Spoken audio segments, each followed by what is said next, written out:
Good afternoon or good evening from wherever you're joining us. My name is Isaac Moses, and I'd like to welcome you to this all-important web conference.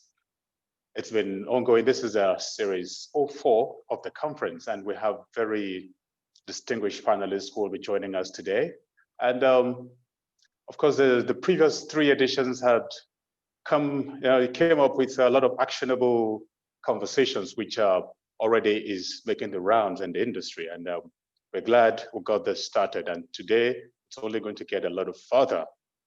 So without wasting time, I'd like to let you know that we have very distinguished panelists today. We have His Excellency, the High Commissioner, the Brazilian Ambassador to Nigeria, His Excellency Francisco Luis is going to be joining us. He's here. We also have Alexandro Garrido. He's here. He's a very adventure-prone specialist in tourism. So he's going to be speaking today, and His Excellency is also going to be talking on the grounds, the Nigeria-Brazil relationship and collaboration. So we also have very distinguished colleagues in the industry. Otumba Wanle Akimboboye, he's going to be joining us too.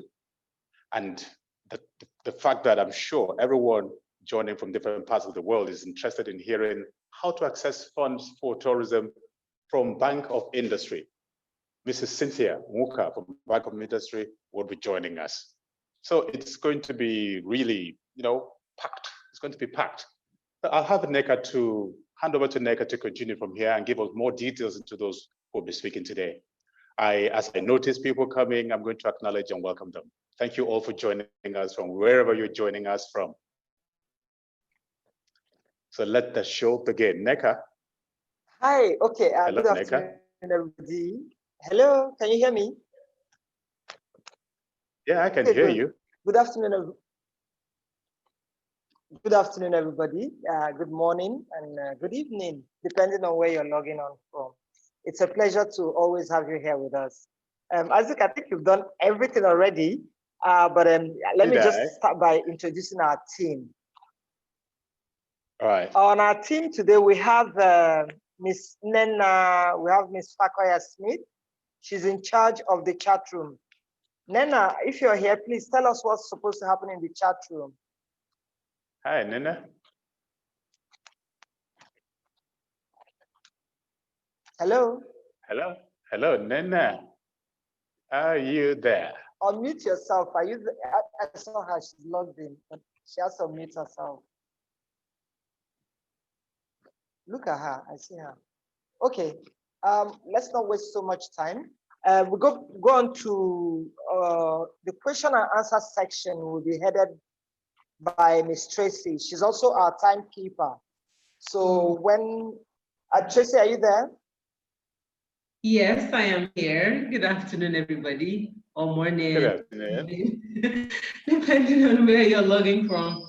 So, as Mrs. Moses said, I'm handling the question and answer sessions. Make sure that all the speakers get your questions and they are answered in due time.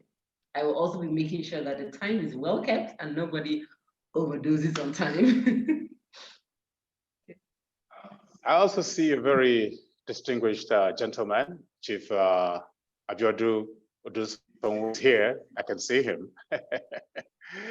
I can see him. He's in the house. Yeah, he's raising his hands. Thank you, sir, for joining. Hey, thank you very much. You're welcome, sir.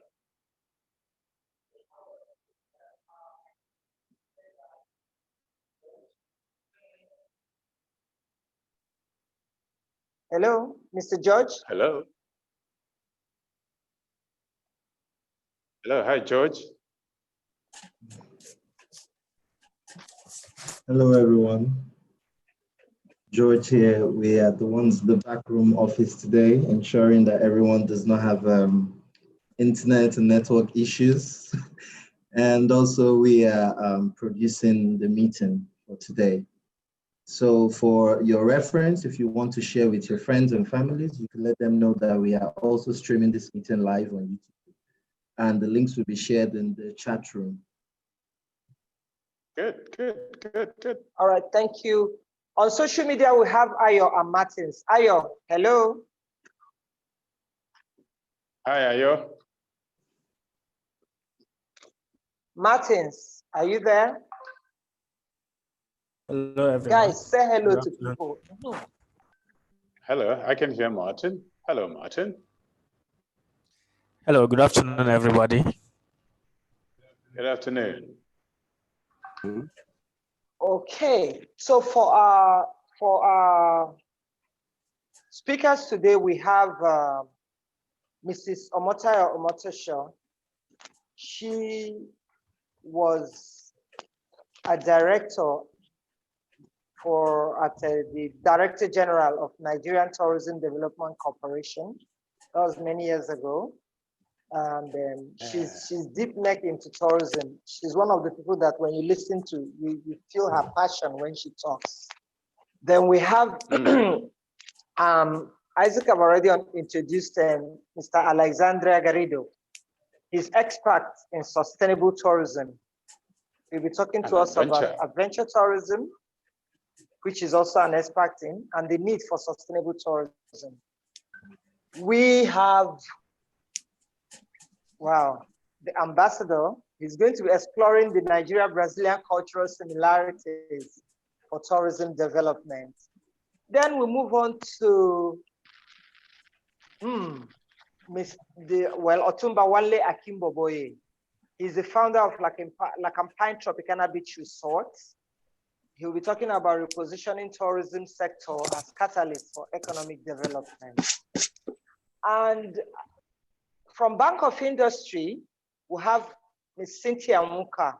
She is the head, in fact, she's the group head of creative industry at the Bank of Industry. And she'll be talking to us today about how to assess funds for tourism development. And that is one topic that stakeholders are very interested in, including me. Want to know how to get that money and do the needful. You bet. Follow the money. So at this point, let's just have a while just to waste a little more time, because the first speaker today would be Mrs. Omotayo Omotosho. Ma'am, are you here with us now? Hello. Hello, good afternoon. Good afternoon, ma'am. How are you, Isaac Kaneka? You're doing a very good job. You're doing a good job. You're welcome. You're welcome. With you mentoring us, we'd only get better. Who is mentoring who? We're working together. Yes. And, David, I see David from Benin Republic. David, I acknowledge you. Okay. Hi, David. Ma'am, since you're here, and we've already eaten 11 minutes of the time, would like you to just come on board and take the floor and let us know what you have in the kitty for us today, talking about public-private sector partnership for tourism development. I think that's the synergy for growth. So, ma'am, I cede the floor to you. Before ceding the floor to me, sweetheart, could you give me 3 more minutes, please? Because I didn't know I was going to be the first speaker. I didn't know. Thank you. I didn't know. I just went to it now. Ladies first. Okay. Not a problem. Yeah.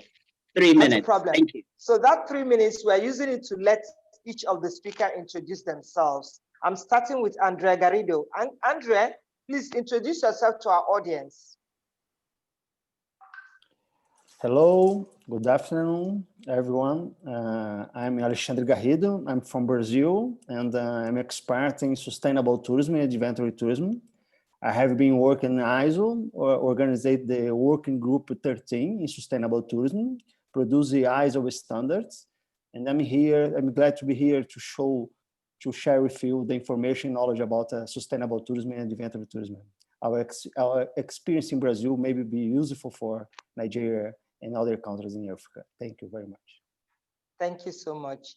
Ambassador Luz, please, would like to also hear you. Good afternoon to everyone. I'm Francisco Luz. I'm the Consul General of Brazil in Lagos. I'm a career diplomat. I have a 15-year experience in Africa. I was ambassador in Tanzania, Comoros, Seychelles, and East African Community. I was Minister Consular in Maputo, Mozambique. I was Minister Consular I was Chargé d'Affaires in Zimbabwe, in Harare, and I was also a consular in Pretoria, South Africa. Wow. And after that, I did a 4-year tour in Jordan as ambassador, and now from Jordan I came straight to Lagos to be the new Consul General since October last year. So it was a pleasure to be with everybody here this afternoon. I'm sure you would have picked up a few Nigerian slangs. You're welcome, It's good to have you, sir. Ekabo, Dalu, no. Okay, yeah, that's it. That's the Wazobia language of Nigeria.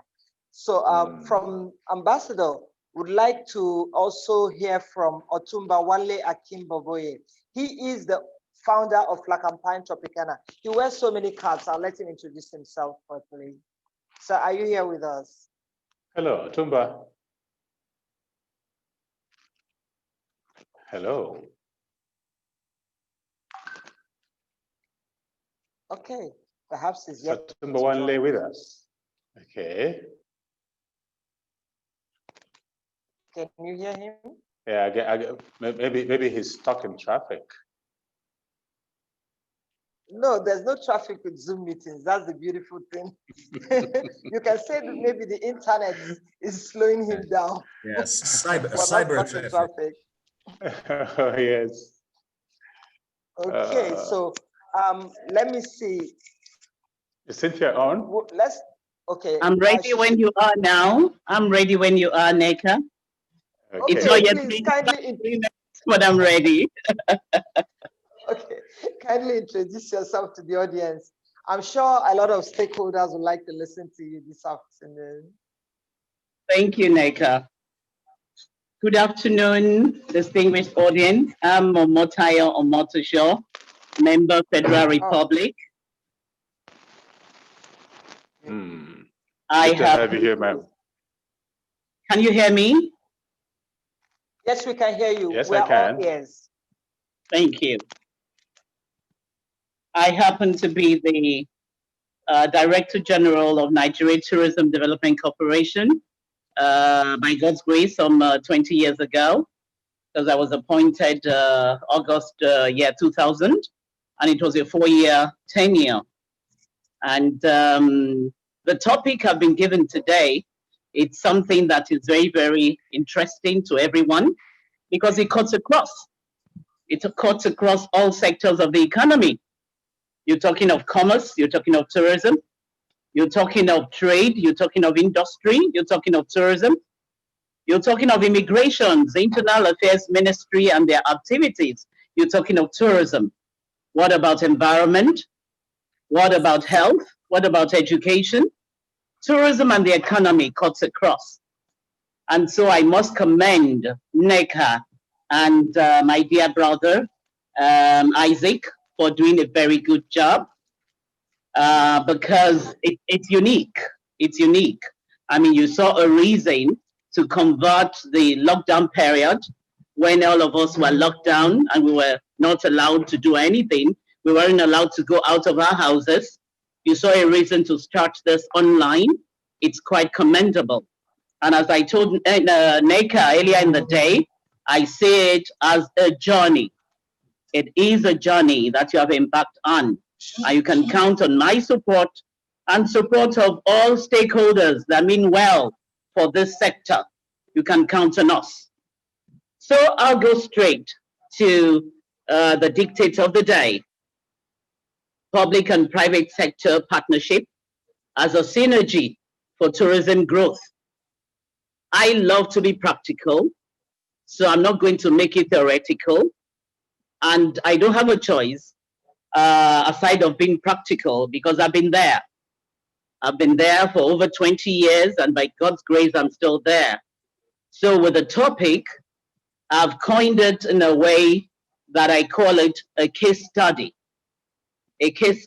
of public-private sector partnership for tourism development in Nigeria and how it worked.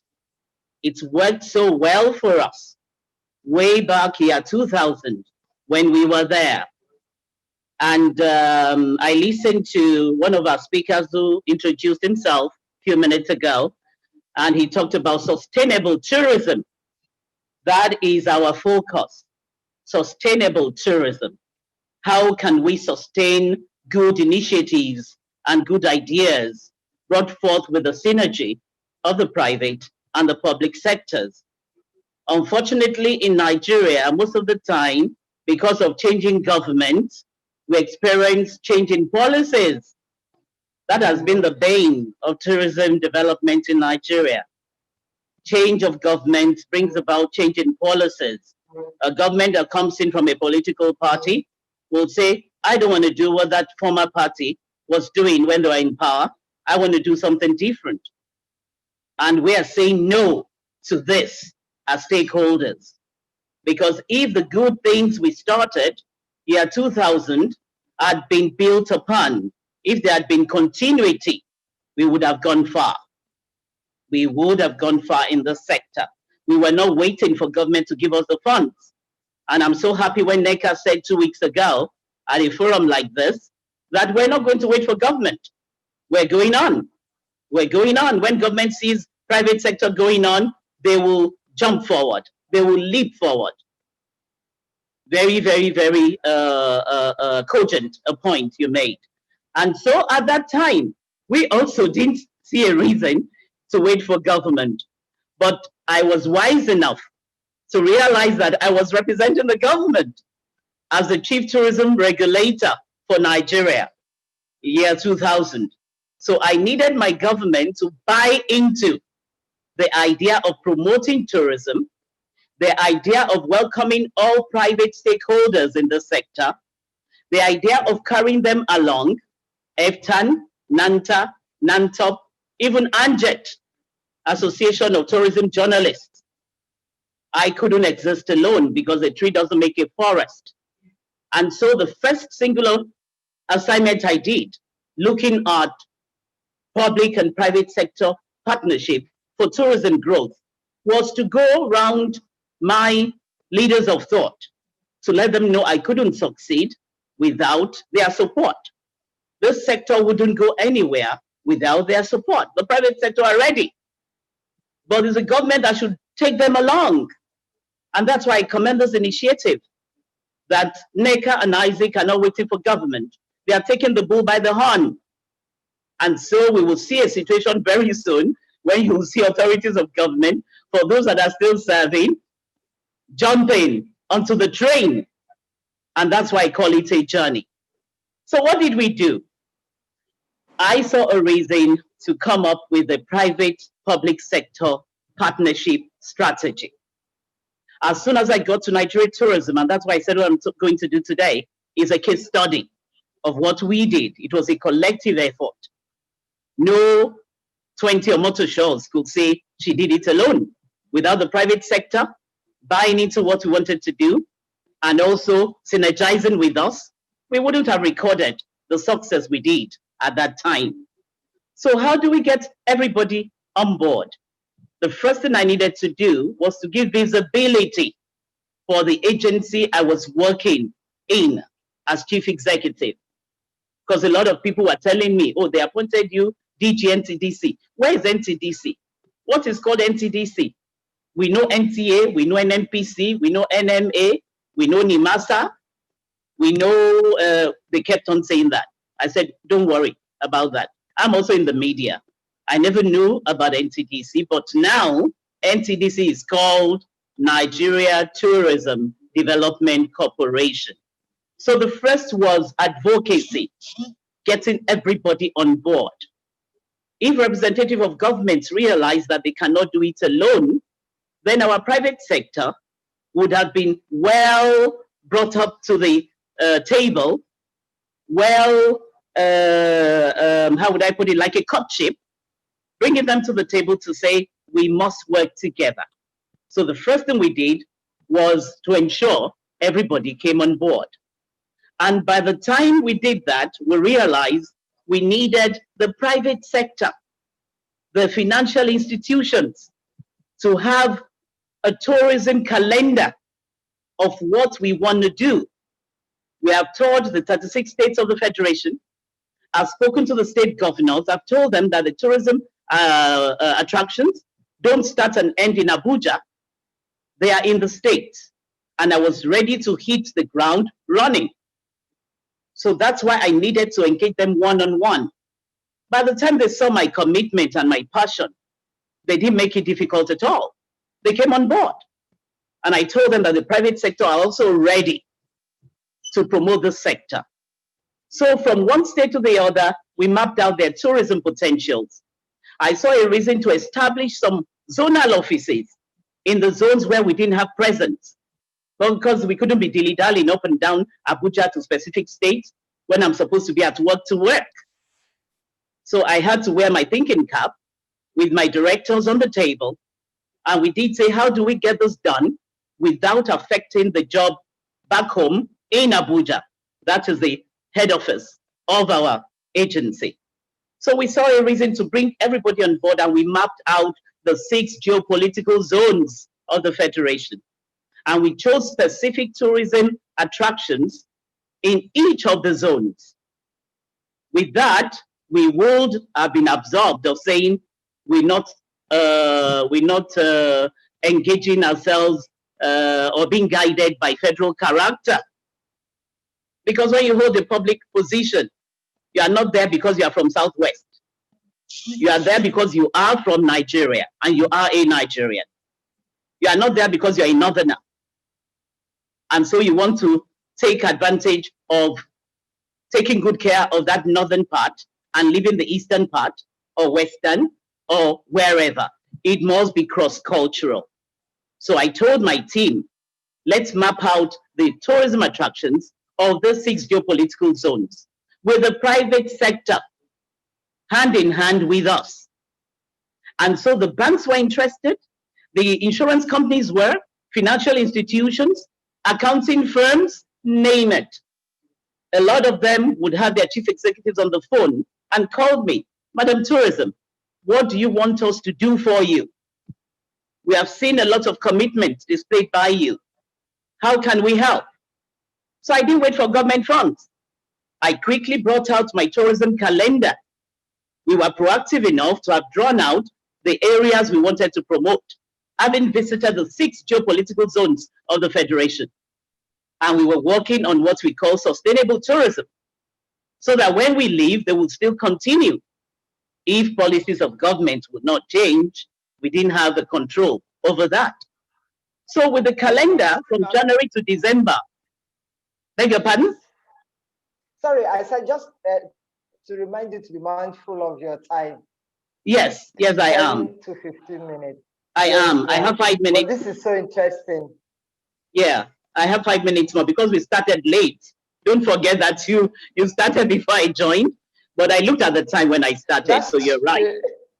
I have just 5 minutes more. Yes, so I've spent about 10 already. So hitting the nail on the head. Thank you, dear. Hitting the nail on the head, we saw a reason to give our private sector partners our tourism calendar. So I'm glad to let this audience know that we got the private sector ticking some of these tourism attractions that we needed to develop, we needed to promote, and they sponsored. They didn't say they wouldn't do anything because we didn't have money.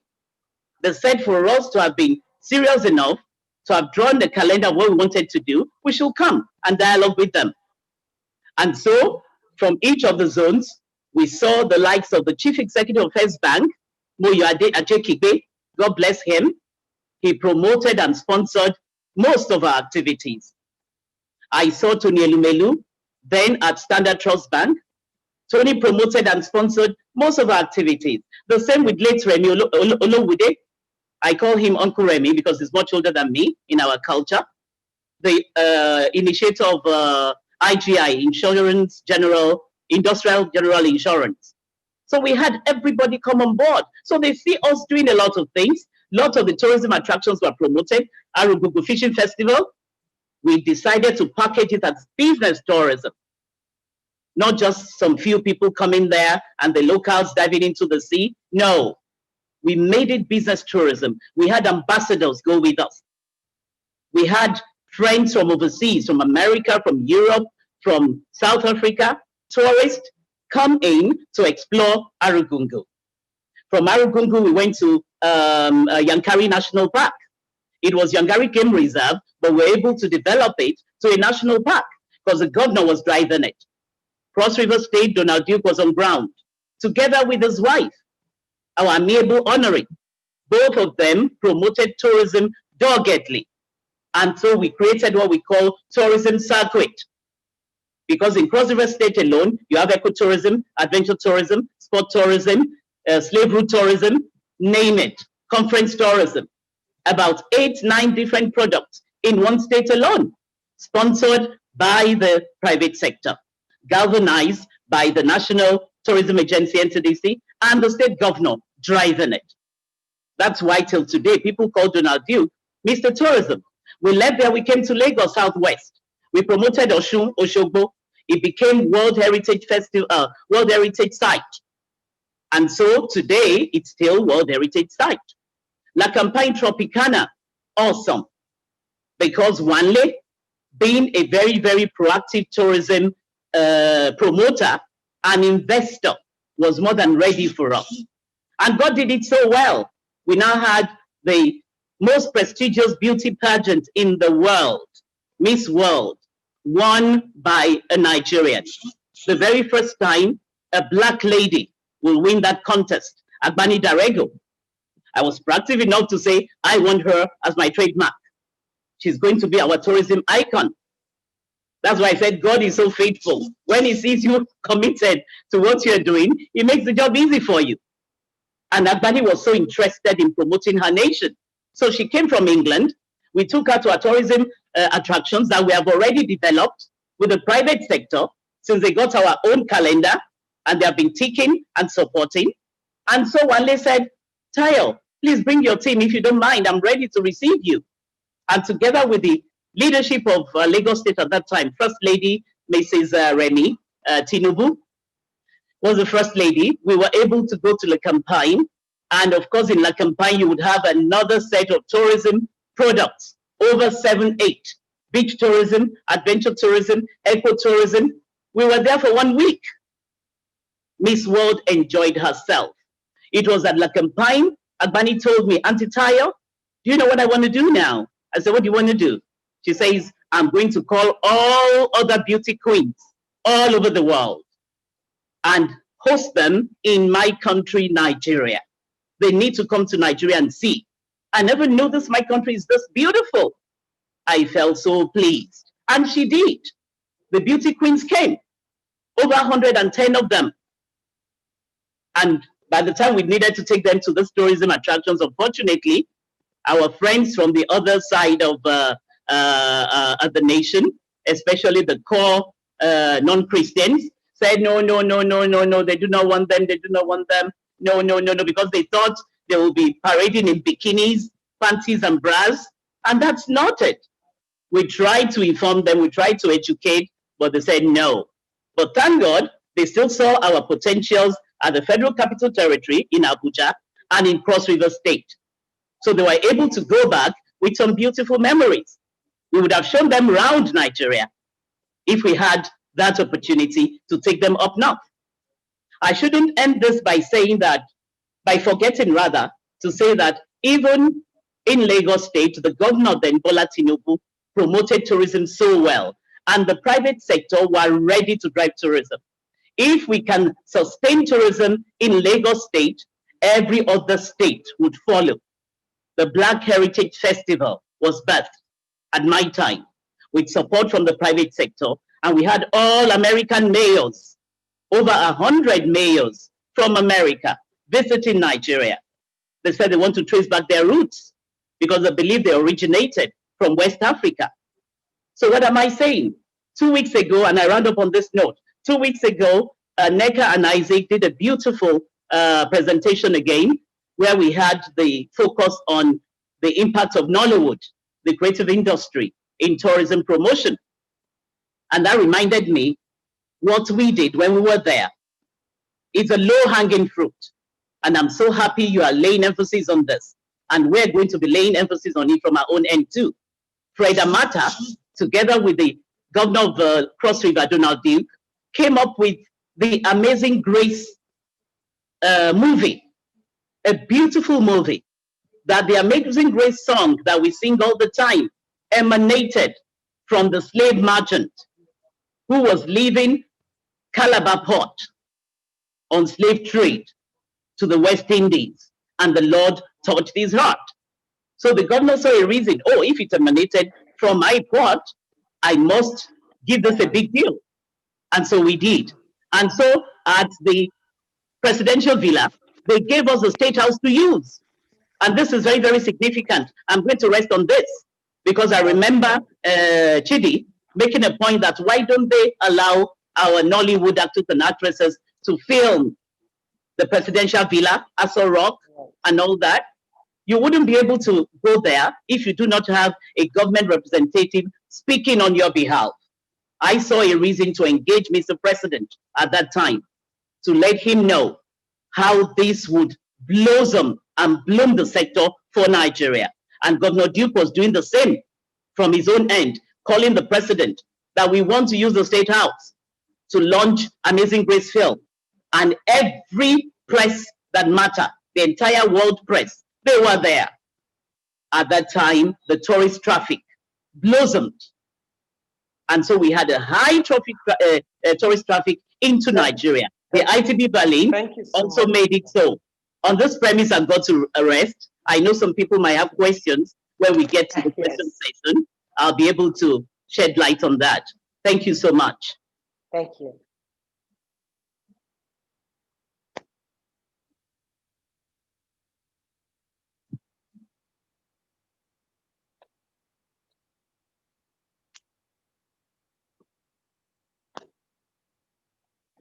Unmute yourself.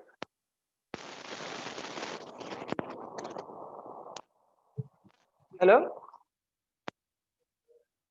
Yes, I have. Okay. Thank Madam Tourism for that very incisive speech.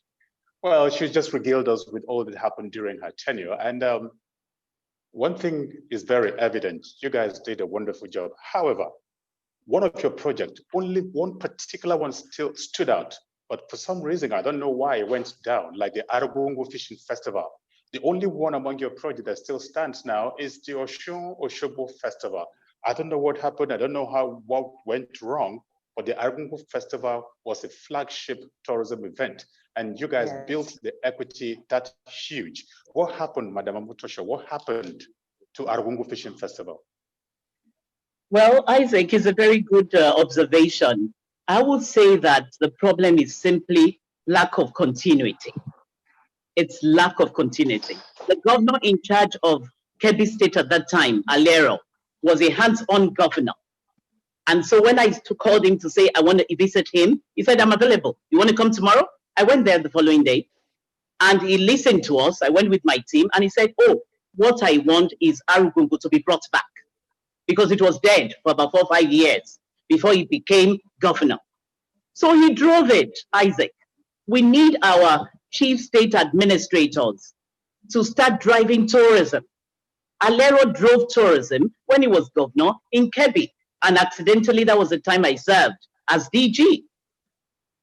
Donald Duke drove tourism when he was governor in Cross River. And that's why people still talk about all the good things that happened at that time. Bola Tinubu drove tourism when he was governor in Lagos. So lack of continuity, Isaac. That's the answer. Yeah. All right. All right. So invariably, we really need our chief executives, the government people, to get involved for this thing to really happen. Private sector will continue to do their best, but we still need government input in whatever we do. And that's why we are all talking out loud and holding forums like this here and there. But at this point, I just want to say thank you, ma'am. I call you my Ebo in the industry. You still remain my Ebo. You're welcome. With all the respect and admiration, I say thank you, ma'am. At You're this welcome. point, I'd like to find out, Tracy, do we have questions in the Q&A room? Q&A. Oh yeah, Q&A, question and answer. Thank you. Q&A, we have the idea. Q&A, yes, so Q&A, Got the idea. Don't mind Isaac has Isaac. already, Don't mind Isaac. he has already asked the question that we needed to ask. Maybe at this point, we probably will. I think I'm excited about going into this sustainable tourism thing, knowing that most of the things we do in tourism have not been quite sustainable in Nigeria, either because of change of government, lack of interest from our powers that be, and also adventure tourism. I'm sure a lot of us would like to have some knowledge of what adventure tourism is all about and the need for sustainable tourism. Mr. Alexandre Garrido. Garrido. It's Garrido. All right, please, let's have you on the floor. Nena, let us see his profile put up in the chat room for everybody to see. Thank you. I'm sure sustainable tourism is a keyword.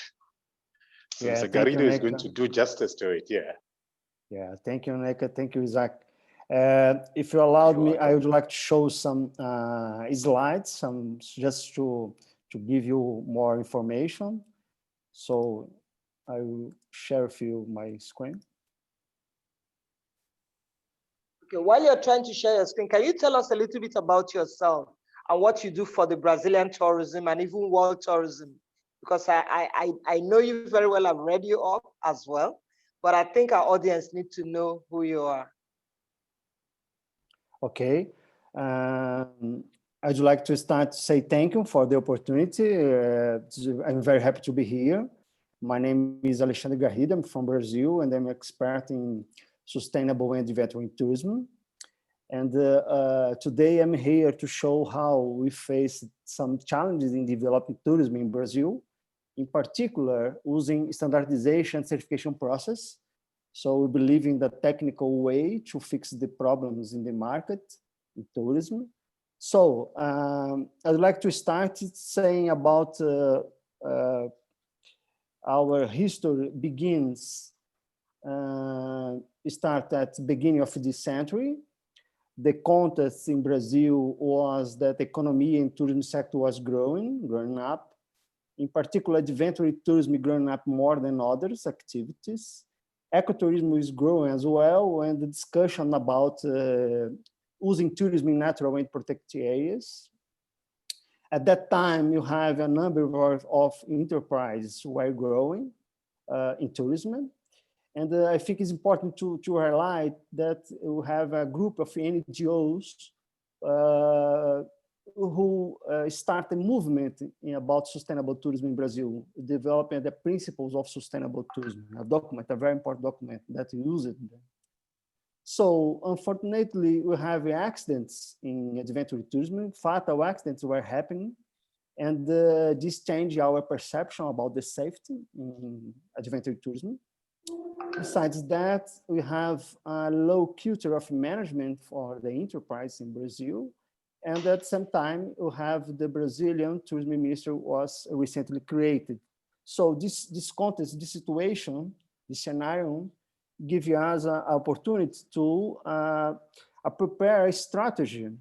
And we choose this strategy based on standardization, conformity assessment, and the public policies.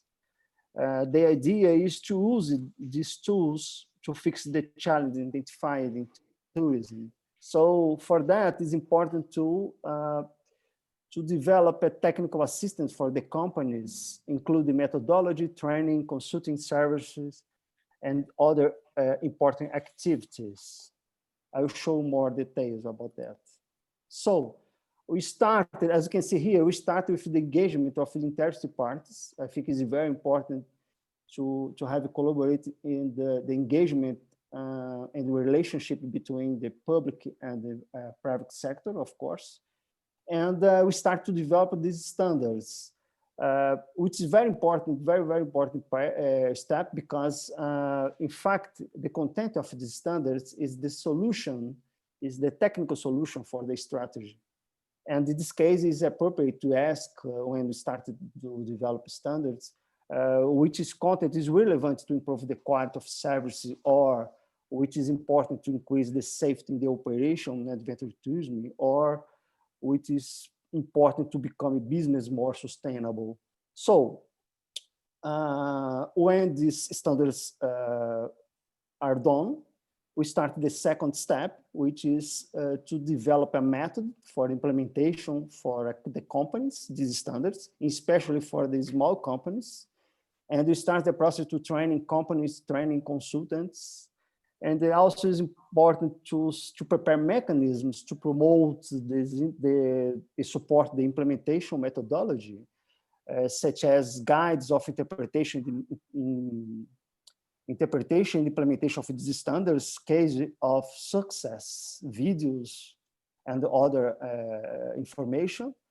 And then we start for the third part of the solution or the strategy, which is to prepare, to organize our certification and accreditation schemes, defining process, procedures, training auditors, of course, and use, as you can see here, our national infrastructure for that, use the Brazilian Standard Association to develop the standards, and the INMETRO, which is the accreditation body in Brazil. So, those initiatives were led by the national organizations under the program called Safety Adventure Program, applying 16 destinations in Brazil, and Sustainable Tourism will have the Sustainable Tourism Certification Program, 19 destinations in Brazil. Each program was composed by a sequence of a lot of projects, and it's a kind of puzzle, and you have to address each part of this strategy, of course.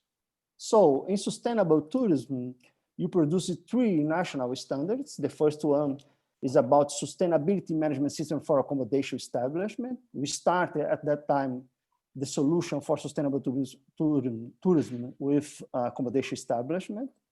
Then we produce the second one, the competence for auditors in sustainability management system. And another important standard, the third one, indicators for sustainability management system. In case of adventure tourism, you produce more dozens of standards, as you can see here. You produce standards for terminology in adventure tourism, standards for information, for procedures, for products, all kinds of products in adventure tourism, like hiking, cycling, bungee jumping, equestrian tourism, spelling tourism, wherever.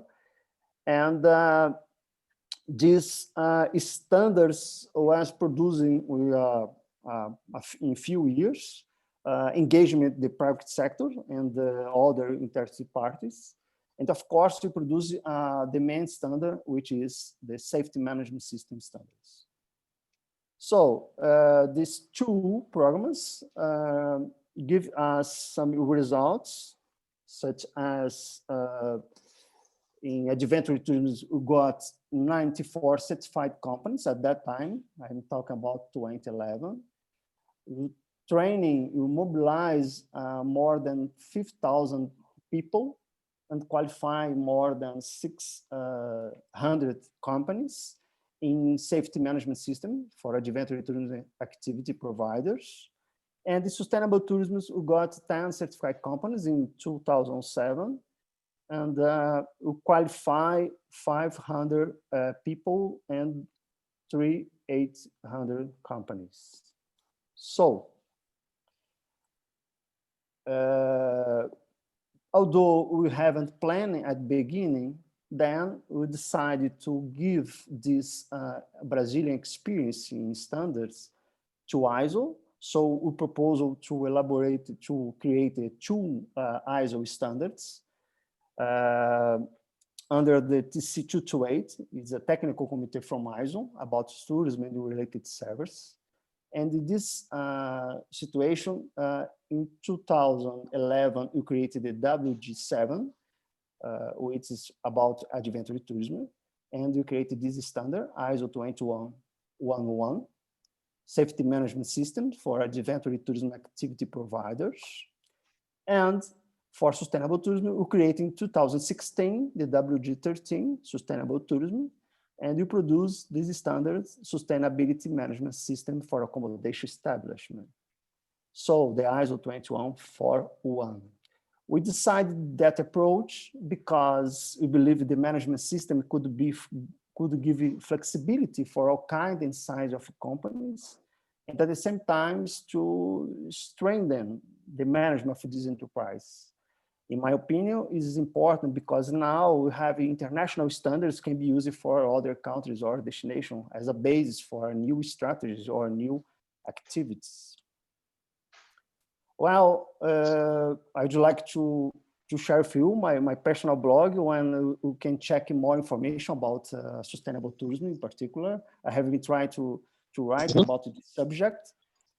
And at the end, I would like to say that our company had the opportunity to participate of all this process. And I still believe in working with these subjects. And thank you very much for your attention. I'm glad to be here, and I hope I can give you more information in the next future. Thank you very much. Thank you, Alessandro. Yes, you've thrown light on sustainability and sustainable tourism, but I was going to ask you, if a company, a hospitality company, needs to get the standardization certificate, how easy is it for a hospitality company to meet the global baseline standards? How easy is it? Yes, thank you for the question. Does it cost a lot of money, or is it accessible? Is it affordable?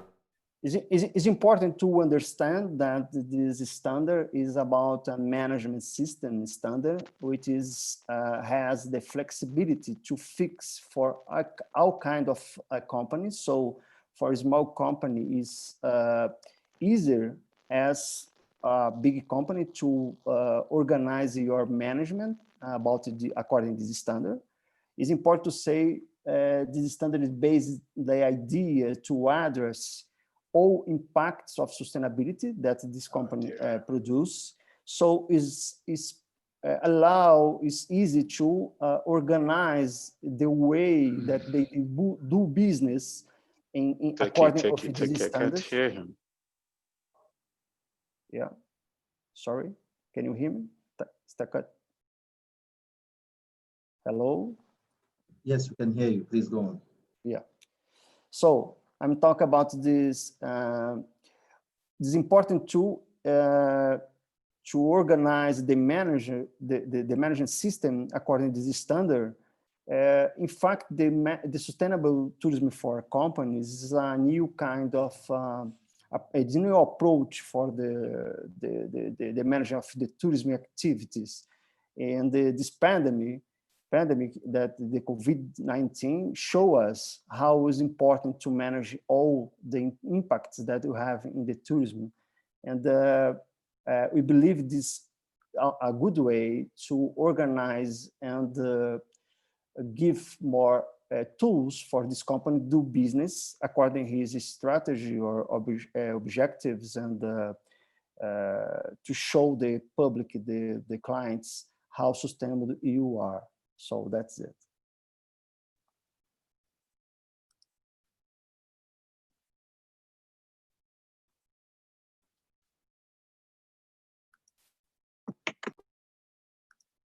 Hello. Hello. Hello. Hello. I can't even hear anything. Hello, I'm here. Hello. I'm here. Yes. Okay, looks like I can. Can you hear me? Yes, I can. Okay.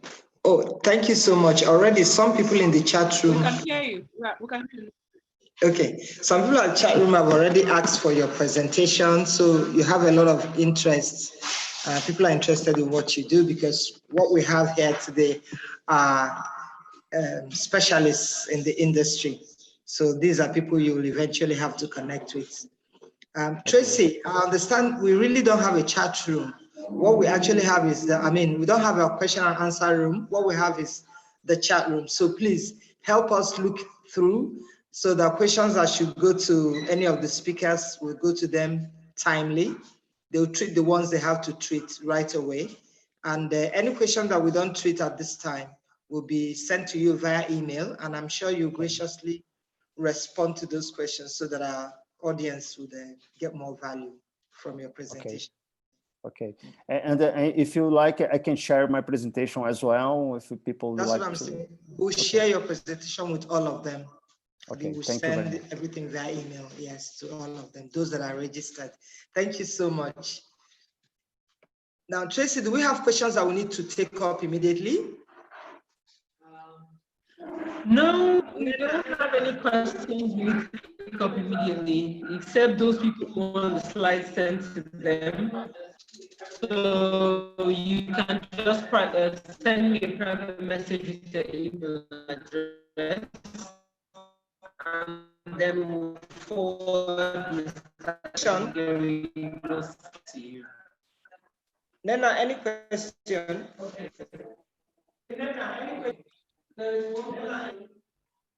Who?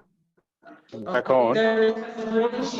Okay, please, Professor, unmute yourself. Let's hear him ask his question directly.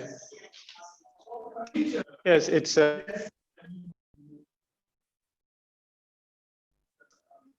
Hello, can you hear me? Yeah. Hello? Hello? Yes, I can hear you now. Please go ahead. Right, okay. Thank you very much. I just want to tell us about a bit about Brazil. I know the Amazon forest is very much an endangered sort of forest, and of course, sustainable tourism will be very important in Brazil. I was just wondering, what leaf can we borrow as Nigerians from the Brazilian experience with sustainable tourism?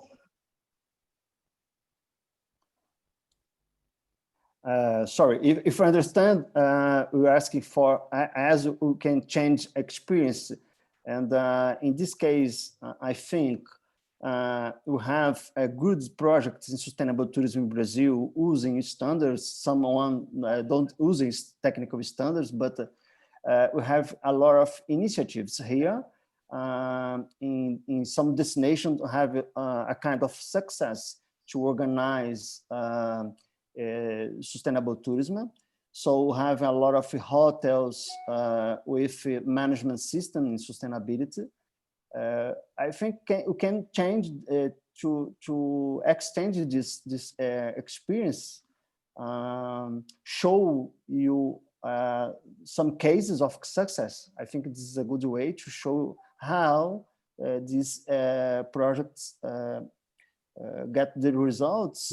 And of course, we can give you the more information about this ISO standard as well, about maybe doing trainings or webinars, specific webinars with more details of this experience, I guess.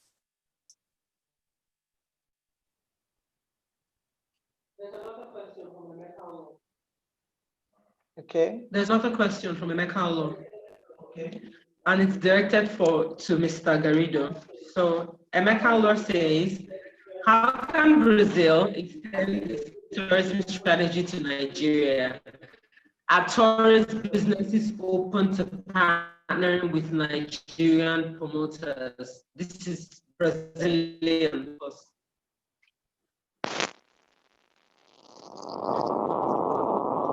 Did you catch that? Sorry, I can't understand what you ask. Can you repeat it? Or if you prefer, I can answer by test here. Okay. I can't understand because this sound is okay. Yes, by text. You were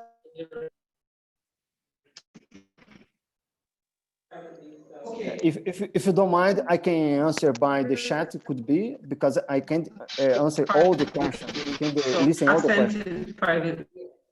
Yes.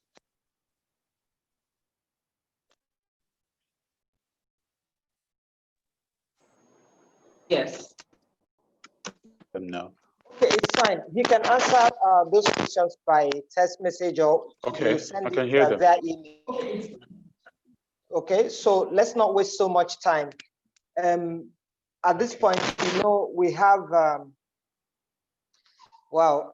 Do we have okay, let's just go straight and let's have the ambassador talk to us about the Nigeria-Brazil relationship. Having listened to sustainable tourism, adventure tourism from the experts, we have a lot of questions to ask. Thank God for email. You get most of the questions via email. As soon as you respond, we share it with everybody that is here today. So let's have the ambassador talk more about the Nigeria-Brazilian cultural similarities. There are things that we don't know that we probably will find out today from him. So I will cede the floor to you. Thank you very much, Neka. It's a pleasure to be here, as I mentioned. Thanks for you and Chris to invite me to speak about the Exploring Nigeria and Brazil Cultural Similarities for Tourism Development. Actually, it's not a presentation. It will be some thoughts on this issue. And also I'll try to comment on issues raised by Madam Otomosho and by Mr. Garrido, and also some of the questions that already were posed to us in the chat. Well, first of all, it's important to understand that the African element is of utmost importance in the formation of the Brazilian national identity. It's one of the three pillars, together with the European and the native Brazilians. They help us form the national identity.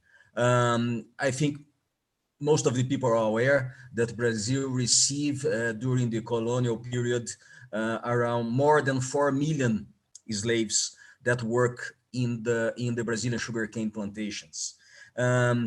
Nowadays, from these 4 million, there are around 100 million descendants from these Africans that came to Brazil to work in our plantations. So, and this generate a huge impact in all aspects of society, from cultural, from the economy. So in the language, there's lots of African words incorporated into the Brazilian Portuguese.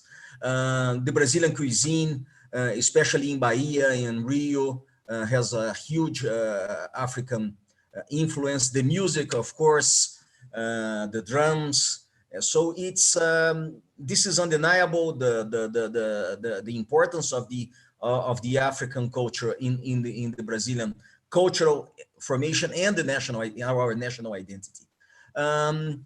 Of course, this generates a potential for tourism, but we have huge challenges that we have to overcome in order to untap this potential. First of all, lack of knowledge from both sides. Nobody knows, very few people in Brazil know there is a large community of descendants of slaves that returned from Brazil. And they play a very important role in the Nigerian society. Most of the Nigerians don't know that Brazil has has received so much influence from the African culture. So I think this is bringing the societies together, bringing more knowledge will help a lot in generating interest for tourism. The second one, and the most practical one, is the lack of airline connections, air links between Brazil, direct air links between Brazil and Nigeria. So this is, it's really very difficult. You used to have, very used to fly Lagos in the 1990s, but they stopped in late that decade, and never to return. So now we have to go either through Johannesburg to Casablanca, through Europe, to Addis Abeba, to reach Brazil. So without direct links, I think the traffic, the tourism will continue in low numbers like it is now. I estimate that less than 1,000 Brazilians come to Nigeria every year as tourists to participate in the festivals there. As Madam Otomosho mentioned, the having a calendar of events is of utmost importance. I know Brazilians come in general for the Calabar Carnival. They come for the Ogun Drum Festival, and also for the Oshun Festival in Oshogbo, for the festival in Ile-Ife also. So, but it is small numbers. It's just a niche market, and in order for this market to become mainstream, we need direct airlines, direct airline connections. What else? Mr. Garrido mentioned standards, so we need to improve in the standards in order to attract this. We have to do promotions on both sides. The most, I think the biggest similarities is between Nigeria and not Brazil as a whole, but some areas of Brazil like Bahia. Bahia is the Yoruba capital of the Americas. So you can find lots of similarities in Rio also. In Rio, there is a circuit called Little Africa that starts in the Cais do Valongo, that it's an UNESCO heritage site, and goes to 4 or 5 other landmarks of interest of the African presence in Brazil. In Bahia, you can go. You have even more specific. You can do a Oyo circuit in the religious sites that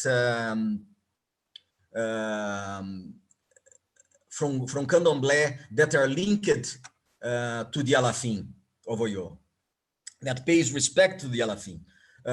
So there is lots of, but it's not only from Brazilians coming to Nigeria, but also for Nigerians visiting Brazil. I think if you work in the mid and in the long run, the potential is very big, and I think we can really generate traffic that will interest some airlines into putting a direct flight.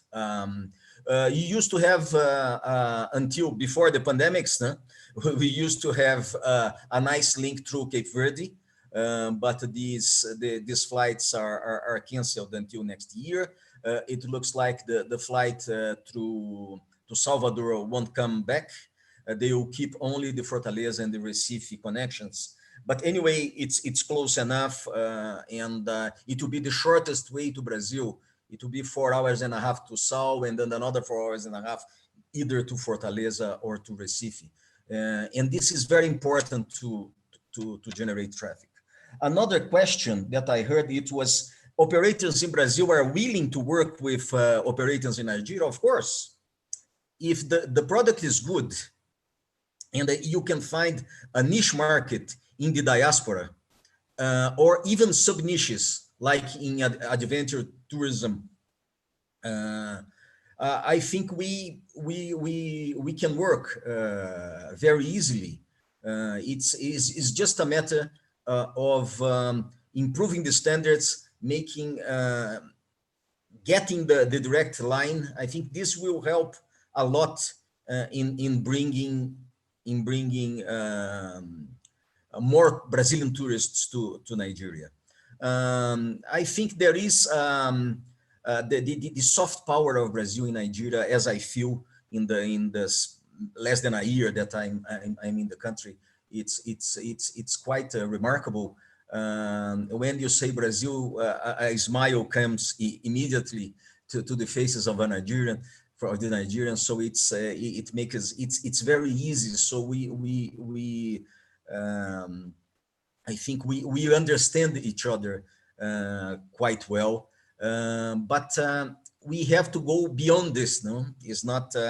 We have to work hard, and I think this is one of my priorities in the consulate is to help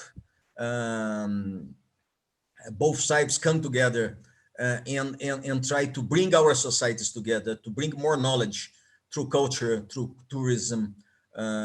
So we'll have a bigger flow of Brazilian tourists to Nigeria, and as well lots of Nigerian tourists to Brazil. And I'm working to my consulate. It's open for this to all the people interested in fostering this kind of interactions between our countries. Myself and my team at the consulate will be ready to interact and to support these initiatives. Thank you very much, Neka. It's just, this is are the thoughts for the moment. I think it's important to mention, there was in the questions, somebody mentioned that the Amazon is burning. So it's something that I think people don't understand how big is the Amazon. It's a very little part in the Amazon that there are some forest fires, and the forest is more than 3 million square kilometers. And when you mention this, it's I always tend to say no, don't worry. The Amazon is not burning. The Amazon is too big, and the Amazon will be there for centuries. The Brazilian government is quite interested in keeping this this heritage of the humanity, and this is like this, that we still have in Brazil 3 million square kilometers of forest. Which other country has it? So this is a point that I would like to make. Thank you very much, Neka, and I'm open to questions and that thank you very much. Thank you. Isaac, unmute yourself. Yes, thank you, Your Excellency. Yes, I do know that Nigeria is a very proactive country. However, I'd like to know, is your government going to be ready to foster relationship between us, especially in the area of adventure tourism? If you look at Ogun State, the Doran Hill there, I do know that a lot of adventure tourism could take place in Nigeria. I know that in Doran Hills, Olumo Rock in Ogun State, the Mambila Plateau in Kebbi, no, not in Kebbi State, in Taraba State. Taraba. Yes, I know that there's a lot of adventure tourism potential in these places. As a matter of fact, I attended one paragliding event in Kwewu in Ghana. It attracted a lot of foreigners who are very interested in adventure tourism. I don't know how ready your government is to foster such developmental relationship in these areas with Nigeria. Is it something that you guys can take on? Isaac, we can do the matchmaking, because this is a completely private business. So yes, the government is not involved directly, but us as consulate, we can do the matchmaking. We can look for partners in Brazil that can help do this. By the way, I come from a city where paragliding is huge. It's one of the top 3 in the country. So I know the federation here of paraglider. So it's quite easy to find a partner. But as government itself, we cannot do anything besides doing the matchmaking. But sometimes just this is good enough. No? The matchmaking is good enough. Okay. But Because otherwise, and it's I think when the matchmaking is done by the government, people feel more comfortable that right. we are presenting a good partner, a serious partner that really wants to do a good job. Great, because that will really kickstart a different area of tourism in Nigeria, and as a matter of fact, Africa. Now, Alexandro Garrido, you're a specialist. Hello, you're a specialist in adventure tourism, and the last adventure tourism event I attended, honestly, I was not impressed with the safety standard. I was scared. NECA wanted us to ride, but I refused. It was a paragliding event in Ghana, and the guy who was, there was a pilot who was rammed against a rock. And I said, no, I'm not going to ride, Safety is very important too. Exactly. So how can these safety measures be ensured in our own, natural environment that we have for this? Nowadays, we have, as a private company, of course, we are helping the Chile in strategy about the national strategy in Chile. And the last year, we helped the Jordan with this subject as well, trying to organize a kind of strategy and helping them to implement these ISO standards or develop a national standard as well. So, but is as private company, of course. Okay, thank you very much. Ambassador Luz, I have two questions for you. One from me and one from the chat room. My question would be, since Petrobras, remember, do we have another Brazilian company or other Brazilian companies in Nigeria that are still investing in Nigeria? That's me. Now, the question from the chat room is asking you, this from Mr. Emeka Ulo. What is the visa process to Brazil? Is it easy to get a tourist visa for young people? Okay, Neka, let me get first the Brazilian companies investing in Nigeria. Petrobras unfortunately left us last year by December.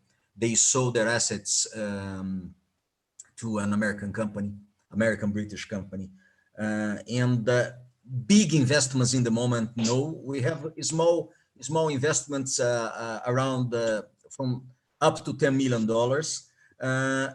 But we have a very good presence of Embraer with the purchase made by Air Peace of 13 aircraft. So we're talking $650 million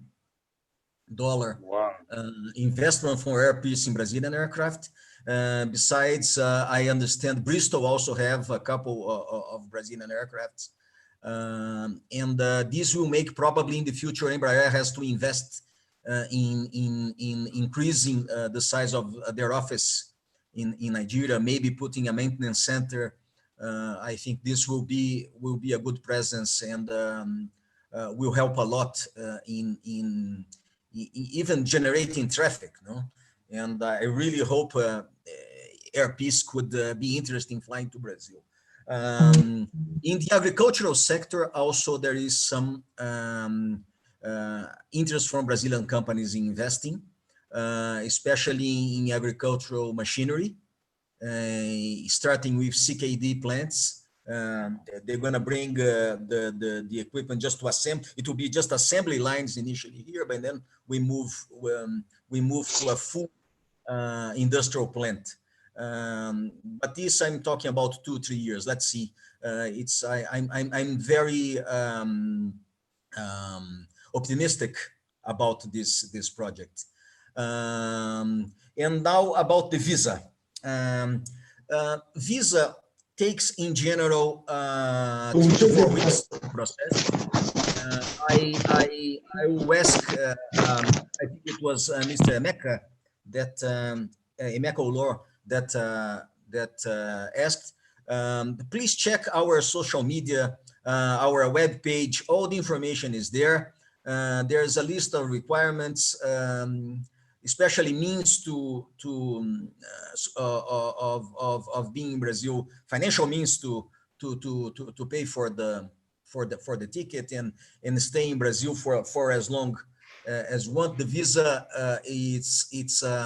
it lasts for 1 year, and it allows the person to stay up to 90 days. That could be extended for another 90 days. All the requirements is on our web page, and process takes time because the consulate is just the middleman in this process. All the visas are authorized in Brazil. So we just do the documentation checking, and as soon when all the documents are okay, we just send it to Brazil, and they authorize. They do the final security checks there, and they authorize the visa. That's why it takes from 3 to 4 weeks. And it costs the visit visa costs 40,000 naira. It's but everything is in the web page, and if the person has all the documents, it's quite straightforward. In general, what takes longer, and if there is any risk of immigration, and then we're extra careful. But when it's we see that it's a legit visit, that people go, has all the hotels, everything organized, this is quite straightforward. Thank you, Mr. Ambassador. Thank you. And also, I know when we were talking much earlier, was it yesterday, you told me that the representative of the Oni of Ife, you actually told her you'd be on. Is she here today? I hope I saw her. Carolina, yeah, she's there. Hi, Carolina. Hello, Carolina. Yeah, I forgot to mention. Everyone. Thank you so much. Yeah, when I mentioned about knowledge, I think His Majesty, His Royal Majesty Oni of Ife is doing a good job, and well supported by Carolina as his representative there in Brazil, organizing a huge exhibition with the treasures of Ife, the treasures of Yoruba exhibition that go to the 4 most important cities in Brazil. And I think this is one of the initiatives that will generate interest and really could entice people to come to Nigeria and see these treasures on their places in Ife, in Oyo, in Benin City. So I think it's quite interesting. I don't know if Carolina could say some words. Carolina, about. you have 2 minutes on the floor. Can you talk about it to us briefly? Hello. Good night. Good afternoon, Madam and Mr. Moses. Good afternoon, Ambassador, Mr. Alexander Garrido, and everyone that is here. It's a pleasure to be attending this program. I would like just to say that you, Ma, and Tar, you are a kind of inspiration to us with the work that you have been doing for the past 20 years. It's amazing. I'm very happy to attend this webinar, this web conference, all the speakers.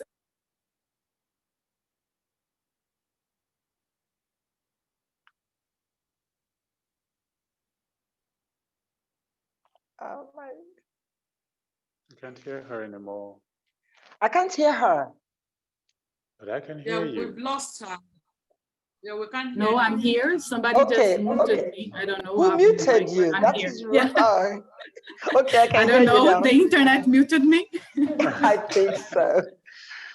So this project that the ambassador just bring aboard, the treasures of our ancestors, is a special project for us. We have been working about this project with KBSC Uni of IFE for the past of 1 year and building this step by step. It will be huge.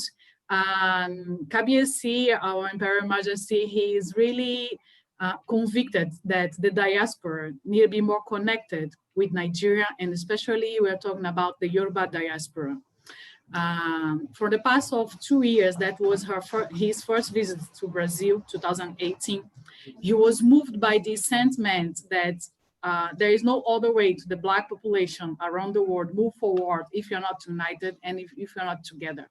So that's why we are working on this. He has a special collection of Yoruba artifacts and other African arts that he wished to bring to Brazil. We have an organization here in Brazil that we call Oduduwa Heritage Home Institute that have been working to make this point. We are working with some states here, the Rio State, São Paulo State, Minas Gerais State, and Bahia State to make it done.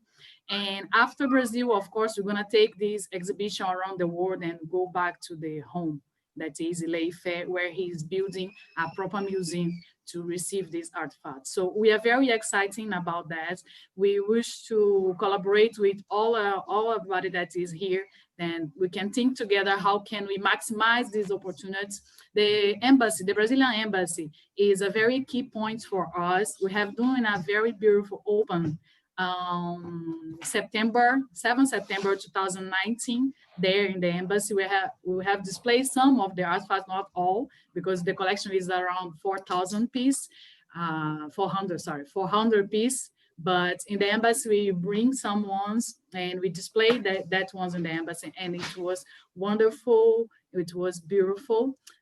We have as a partnership and actually as a mentor on this project, Professor Wole Soyinka, who I personally work with him and we spoke with about this project. He is very excited. He also comes to Brazil to give his speech about this. We know all those work that he has been doing, especially about the history of Oriolocum and how this Oriolocum involves Brazil as well. And who wants to know more about the story, we are coming aboard with a movie and a musical about that. That's after we're gonna talk about that, but everything is about the treasures of our ancestors. So I'll just leave my email here if somebody wants to connect us and talk about that. And thank you so much for this opportunity. Thank you so much, thank you. You got more than 2 minutes. Yes. Okay. I don't think we have much, any other question on the floor at this point. What we would like to do now is perhaps to go on quickly to the next speaker, because as much as we are having fun here, people are also engaged with their time and they have things to do. And incidentally, we have Tumba Wanle Akimboboye here, because he will be taking the next presentation. I think he will just be speaking with us. I don't think this is going to be a presentation. Sir, you're here. Hello, Tumba. To you. Hello, Unmute Tumba. yourself, sir. Unmute yourself, sir. You have 10 to 15 minutes. Okay. Can you hear me now? Loud yes, we can. And clear. Happy birthday. Good to see you Happy all. birthday. How you doing? Great, great. Good to have you. We have 10 minutes, so 10 to 15 minutes. Let's just go straight to the point so we don't waste too much of time, okay? Sure. I'm going to be talking to you about repositioning the tourism sector as a catalyst for economic development. Now, I'm going to be talking from angle of practical tourism application. For me, it's important, it's imperative for us to understand that we need to do something positive. We need to be out there to make sure that we get something doing to make it happen economically. It's not enough for us to talk about Dubai, 3.5 million people registering approximately 15.9 million tourists. Jamaica, small island, with a population of about 2.9 and getting about 4 million tourists on an annual basis. Let's begin the process of understanding that we have humongous resources in Nigeria, 677,000 square kilometers of area. So you're talking about major land area, 840 kilometers of beachfront. The entire Dubai has a total population, like I said earlier, of 3.3, and 70 kilometers is what they transformed into what becomes today 15.9 million international tourists. We have 1.2 billion people in the continent. We have additional 500 million in diaspora, in Brazil, in the Americas, in the United States of America, in Europe, all over the world. So we need to capitalize on this. And if you listen to what the ambassador said earlier, there's tremendous amount of connection that can be possible in the continent of Africa, and especially Nigeria. Now, to make this happen, we need to quickly work out a plan of transforming our attractions to a destination for it to become economically viable. When you have an attraction, people come to Ulumarok, for example. If there's nothing for them to do there, if you're doing mountaineering, if you're doing skydiving, if you're doing paragliding there, you've created some form of a destination. It's an attraction. Attraction is just an attraction. Attraction attracts people. People come to that particular attraction. And once they see the rock for 30 minutes, and there's nowhere to sleep, nothing to eat, nowhere to go, they're going to keep the $10,000 in their pocket and return back to where they came from. So it cannot be economically viable for us until we transform our different attractions into a destination. Now, I'm going to talk from practical experience and what I have done for the past 36 years. If you sit back and you look at the Bejuleki axis today in Nigeria, when I went there in 1984, and we camped in the forest to create the first authentic African themed resort, at that time, that particular environment had maybe 2 or 3 concrete houses. Today, they have approximately 4,000. They had like about 3-4 fishing boats. Today, they have countless, I really don't know the number, but it can be less than 2,000 that they fish with, because they know now that when they catch their fish, they have a resort to sell it at. Now, the resort has opened that entire axis to a point where now you have the refinery, you have the seaport, you have the airport. They're expecting approximately 2.5 million people from different parts of the world within the next 1 year. Now, you can begin to think of the economic impact assessment of that. If you have 2.5 million people coming into a particular virgin area, everything and anything is needed.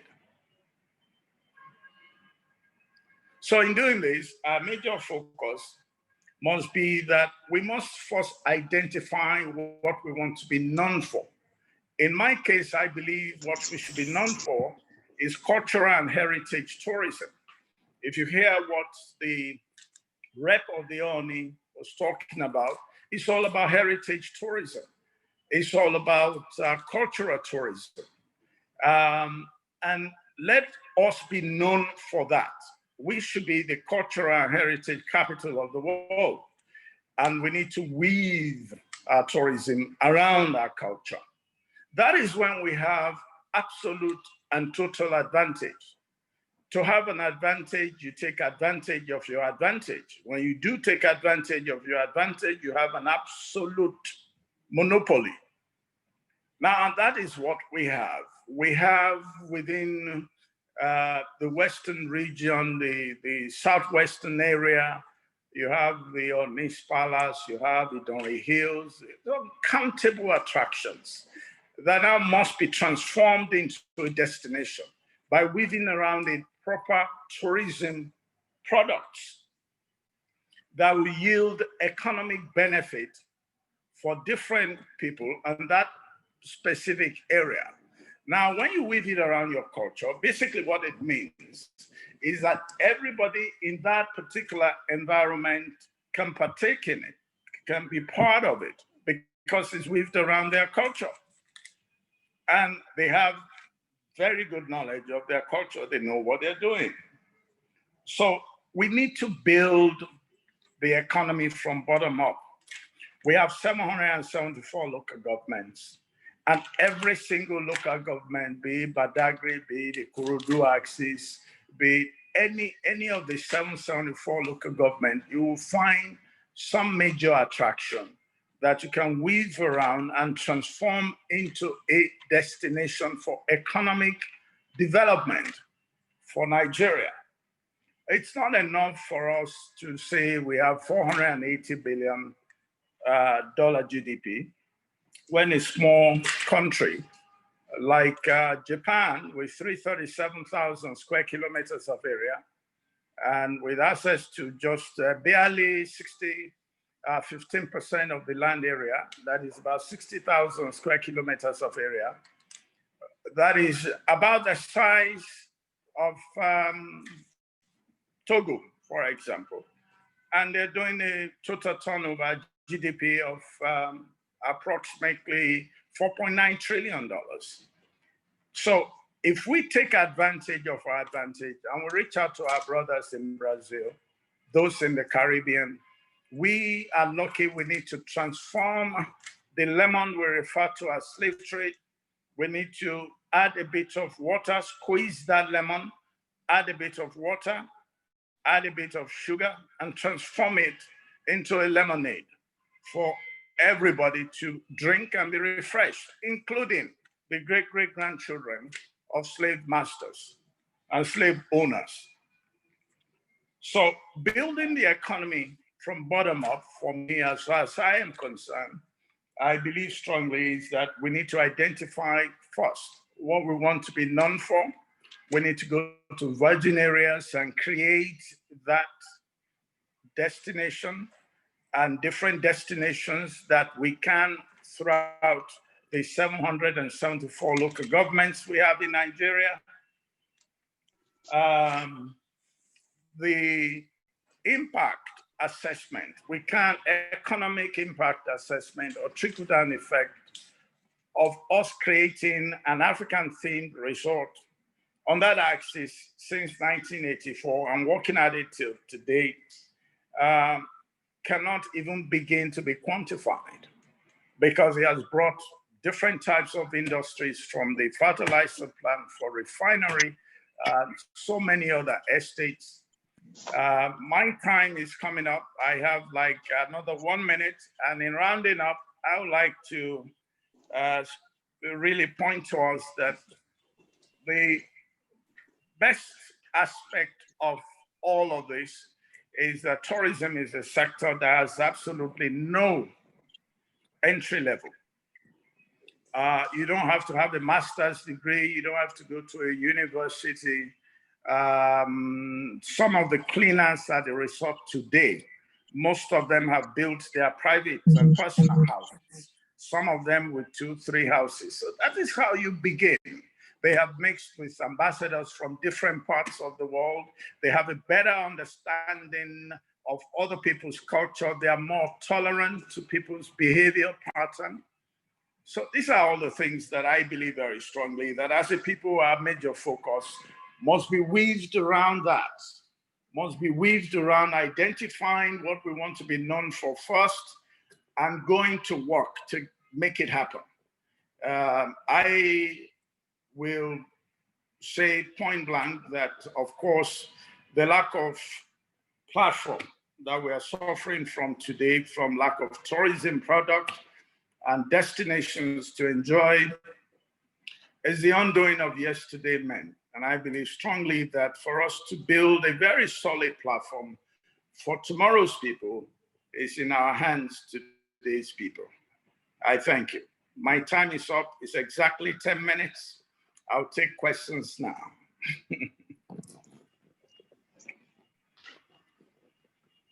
Unmute yourself, Isaac. Unmute yourself, Isaac. Yes, I've done that. I was saying that, Otumba, you nailed it. You nailed it. And honestly, there's no better way to put it than the way you just put it. However, there are a few things that we in the private sector can do. And of course, there's also something the government can do. And I'm sure that we that are on the private sector are already hitting the ground running. If only the government would just play their part. Because there are, I mean, you'll agree with me, Otumba, that there's a role for the government to play so that we can even run faster on the ground. Or what do you think? I believe very strongly. They know the role, they have the role to play. You know, as a child, as a young man then, I was 29, I had said to myself, 5 years or 10 years from now, government will run to me and say, wow, let me build your road, let me give you electricity, let me do all of this. They'll be excited, but that has not happened. 36 years on, you are still active. So you must focus on what you have to do, because as far as I'm concerned, I believe strongly that if we continue to wait, we wait forever. It's understandable. Anywhere in the world, government provide infrastructure. The infrastructure provided in Dubai was not provided for even indigenous of Dubai. These are infrastructures that are provided for non-Emiratis, Indians, Chinese people, American people, different people from different parts of the world. But what they have built in Dubai now stays in Dubai forever. So you're correct, I think. It's imperative, it's important that government must do their part. There's a country, well, in Turkey, there's an area called Antalya. Antalya today have approximately half a million beds. And it has the largest number of 6 to 10 star hotels in the world. When Antalya started, what the governor did was provide the land for free. People can come and invest in Antalya for free. If you're building a 5-star hotel, come in and build it free of charge. Once you have built it, after building it, and you show them your bill of quantities, they will give you 90% of your investment back. Wow, that's incredible. 90% of your investment, they give it back. So yours is just 10%. So you start hitting the ground running. Today, Antalya is a major destination in Turkey. It's a major destination all over the world. So nothing just happened. It requires a concerted effort. And the part of government is for government to provide infrastructure. But we can't say, oh yeah, government have not done their part, and then we are going to sit back. When I went to Ikego in Ibejuleke in 1984, there was no electricity there. There's no electricity there still today. That is 36 years on. Water issues, you have to create your own water.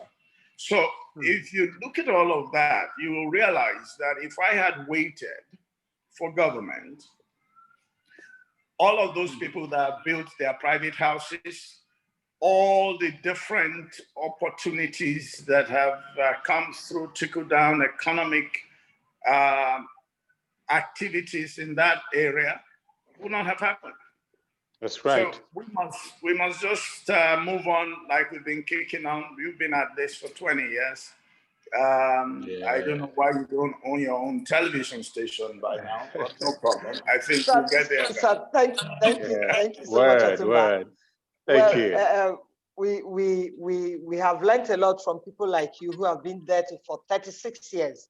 And we're happy that we are not waiting for government to give us an enabling environment before we start what we want to do. And that being said, Otumba, I know that tourism entrepreneurs in Nigeria, we're all eager and raring to go. I thank God for COVID-19 that has really put our focus on domestic tourism. And talking about that, we've got a few interests from other sectors of the economy, the financial sector, people like Sterling Bank putting down 5 billion seed capital. Even Lagos State have even put down their own 2 billion. And an investment bank in America is also talking about putting down some money and all of that.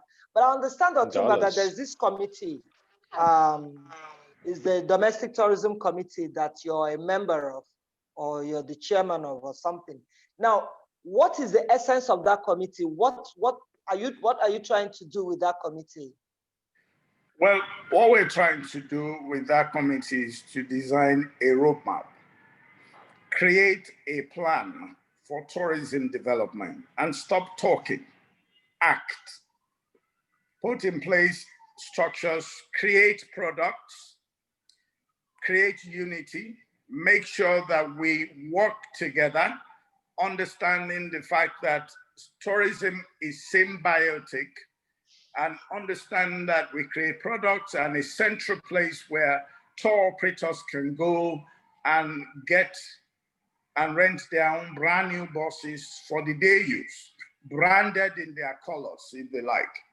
A situation where we have properly trained tour guides that they can use for what they need to do. So let's assume that a tour operator is coming from Bauchi, for example. He doesn't have to come to Lagos looking for tour guides. Yeah. He will find tour guides in the pool. He'll pay for that, centralize it. If you want to get a bus, you will get a bus for the day that you can utilize for your tour operations. And then we believe strongly, because of the environment we're living in, we're going to have covert operators that will be tour guards. This will be security operatives that will also be guards. That will be there available for them. And then what we've also done is we've created different products. Camp Africa product, for example, where they can go and learn how to camp in the forest, adventure tourism, where they can go mountaineering, they can go hiking, they can go kayaking, they can do different types of adventure tourism to educational tourism. I see some hands up here. I see some hands up. Okay, should we take the questions first, or I go? You know, maybe if we take the questions, it will help with what you're saying, because I think some of them are eager to ask almost the same question. Solomon Wakwe, can we hear you? Unmute yourself, sir. Solomon. Much for giving me the opportunity, but I must tell you, I'm Solomon Wakwe, founder Tourism World International. Otumba's recent talk now is actually addressing the question I had in mind for him. Thank you very much. He's doing a very good job already. Oh, thank you. That's so okay, cool. While we're at it, I'd like to also recognize the presence of His Excellency, Dr. Benson Alfred Bana. He's the Tanzanian ambassador to Nigeria. He was here last week and he has joined us today as well. So I will recognize your presence. I see the commissioner for, Commissioner, Culture you're and here. tourism. Yes, culture and tourism. Prof, you're here. Can we hear you? Hello? Unmute yourself, sir. Dr. Oluwatoyin Taiwo. Hello. Hello, how are you? Taiwo. Oh, okay. How are you doing? Fine, thank you. Well, thank you, sir. Lovely. Joining you this afternoon. It's been a wonderful time. Agoge Africa, you are making us proud. We are really proud of you. And I want to seriously appreciate all that have spoken today. They've had actually, met with virtually all my needs. And I'm so proud of you that we are getting there. Understand? We are placing our priority on how to improve on what we have. Understand? And I'm sure, improving on what we have will definitely get us to where we want to be. So thank God we are shifting our priority away from what we actually wanted.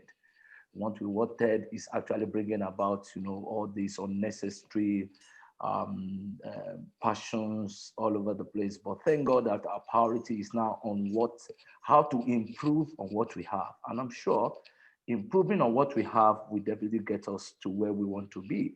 Thank you very much, very much. Thank you, sir.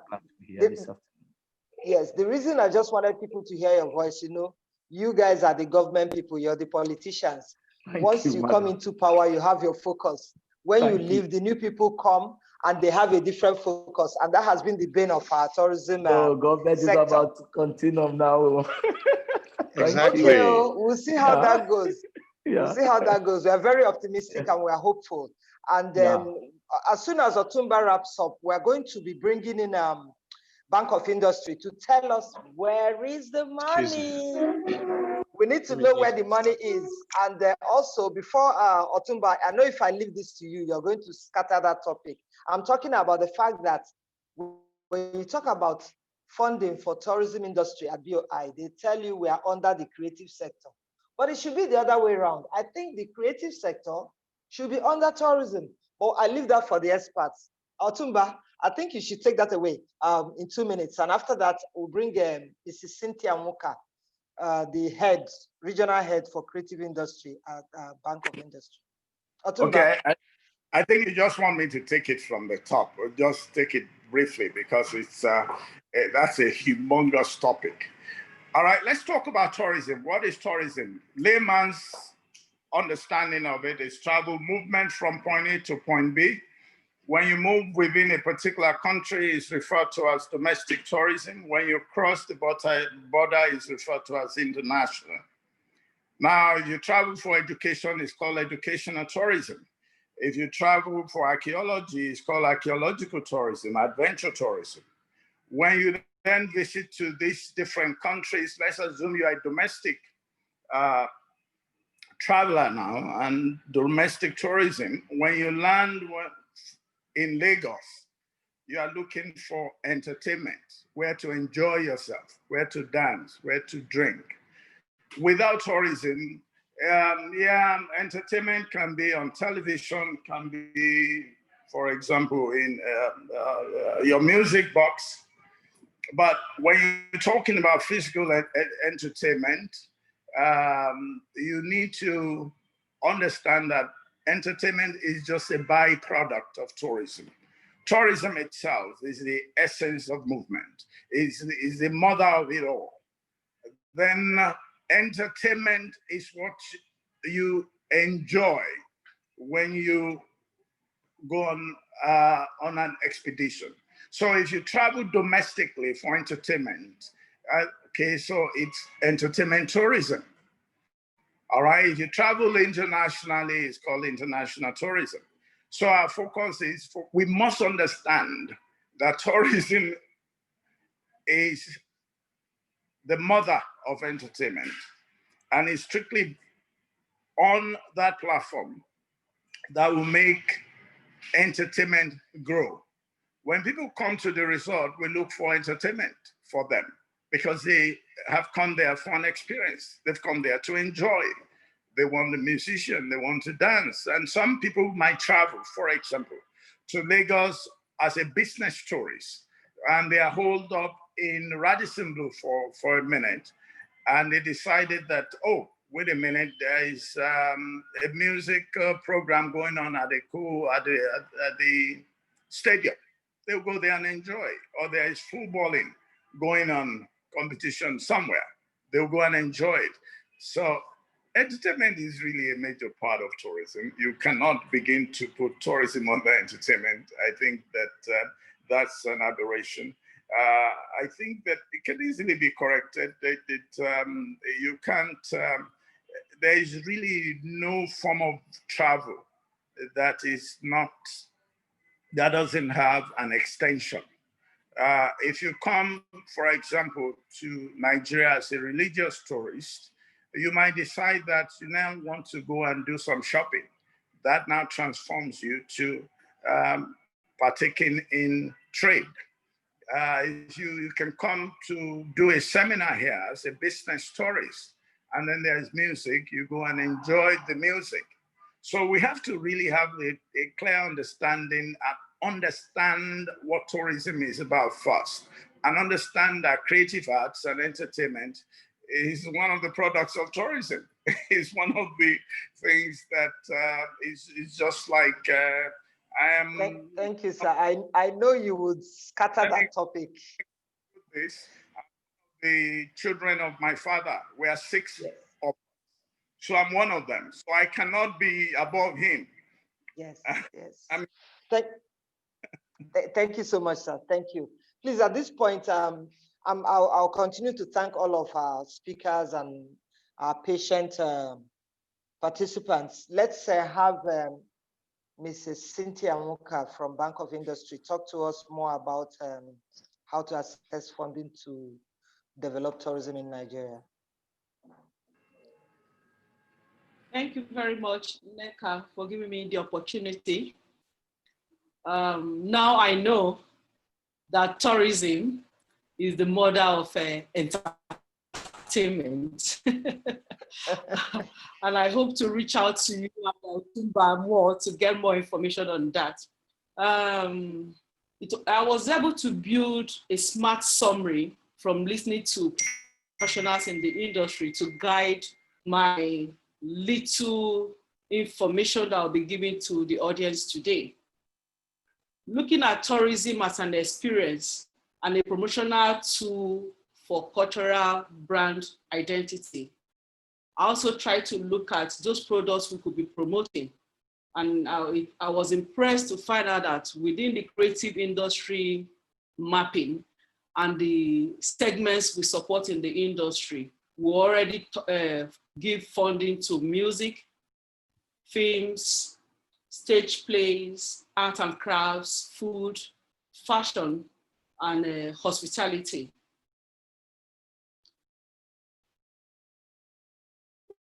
In Bank of Industry, we provide funds and advisory services to various sectors within the economy. And these sectors are the creative industry, engineering, food processing, oil and gas, solid mineral, health and petrochemical, and renewable energy. These funds are also made available to micro enterprises, SMEs, and large enterprises. So we have funding for all sizes of enterprises. And the funds are long-term funding. We give up to 1 year moratorium, depending on the project, the nature of the project. And the maximum interest rate in BOI is 10%. We give funding for existing enterprises and for new projects within the large, medium, and small projects for expansion and diversification. The bank supports are also reviewed based on the job creation, the potentials of the projects you're presenting to us. We look at the job creation, import substitution, and poverty alleviation. Within the Bank of Industry, we have a dedicated desk group that handles investments in the creative industry. And that group is called the Creative Industry Group. However, from what we've gathered today and all the experiences we've gotten to before now, what are I think your bandwidth is low. We can't really hear so much. Our funding I think it's your connection. A connection. Okay. Yes, connection. Can you hear me now? Yes, you're clearer now. Okay. Wow. Yes, you're clearer now. Maybe without the video, it will be clearer. Who knows? It will be clearer. Okay, okay. Okay. So we have a dedicated group in Bank of Industry in charge of funding of creative industry segments. Like I earlier said, our funding are long tenured and they are cheap. They are at 10% interest rate, and moratoriums are also attached to the offer. Thank you. Okay, I think this is the time when people would like to ask questions. That was quite a nice presentation, but quite short too. Money matters, you don't have to talk too much. What we need to do now is, I hope I'm on. Okay. Now, do you have funds really set aside for tourism, or is it mixed up with the creative sector? Okay, there are two hands up too. We have two hands up, Solomon Owakwe and Captain Emmanuel, TBS Africa. Please unmute yourselves, ask your question so she can answer us once. Let's start with Solomon, please. Okay, thank you very much, Sister Neka. That's your first question, which is whether there is fund for tourism, is my first question as well. Because we have creative industry, music, and all that. I want to know if someone wished to build a tourism village, for instance, like we know that the government is not really such investments. If a person or group of individuals want to build a tourism village or a cultural village, is there funding for such people? To what extent of approval or what amount of money can be approved for that, if at all there is? And again, a consultant told me that the Bank of Industry does not give cash, that what they provide are equipment. I don't know how true that is. I want to find out if it is true that the Bank of Industry can only finance equipment, or if they can actually give out cash. And finally, the moratorium that is given, is it 1 year or 2 years? Because tourism destinations, to create a destination, it has a long payback period. It's not something you do today and you start getting the returns tomorrow. It takes some time. So we'll have in mind while we start doing something to see how far we can create destinations, just like Otumba suggested. Okay, thank you. Captain Emmanuel, TBS Africa. Let's also get your question before she answers. Kindly All right. Good afternoon, Madam Neka. Thank you for doing a very good job. Can you hear me? I can hear you. All right. I've been following your series of webinars, and it has been very fantastic. And for you to bring the Bank of Industry just like an answer to everybody's question. So as a follow-up, one of the questions I have been asked by the last questionnaire, but I have one or two more questions to ask, and my particular question has to do with tourism business startups. Okay, because majority of tourism businesses in Nigeria, which definitely she has clarified for us on that creative industry, most of our tourism businesses fall between startups and SMEs. And I understand that in Nigeria, banks don't really give money to startups or SMEs. The SME sector of the economy of Nigeria has been largely, abandoned, not to talk of SMEs in the tourism sector. So my question for the BOI representative is, do you have a plan for the SMEs in the tourism businesses? And then what are the requirements? Because we also know that a lot of the facilities available comes with humongous requirements that startups and SMEs cannot handle. And then I think I'm done with my question. Thank you very much for the opportunity. Thank you. Okay, over to you, Bank of Industry. Hello. Hello, Miss Cynthia. Hello, can you hear me? Okay, yes. Hello. Okay. Hello. Okay. Yeah. Can you hear me? Yes, go ahead, please. Okay, good. Thank you very much. I'll start from the first question, which has to do with having funding for tourism. I'll say yes. Our funding is based on, even if we have, what we have in Bank of Industry is Creative Industry Group. And we also understand that we have different segments within the industry. For fundings, we look at project base and review what you need the funding for. We don't have a limit for any project. What we look at is your need base. You make your presentation and also give us a breakdown of how you want to apply the loan. So it is driven from the customer's need. So sorry, ma'am. Sorry, ma'am. I'm sorry, ma'am. Is there a way you can be clearer? Because this is very important to industry practitioners. You kind of break.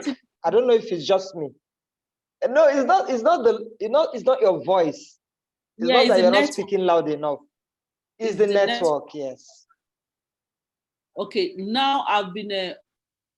Yeah. The video is off to give it enough strength. Yes. Can you hear?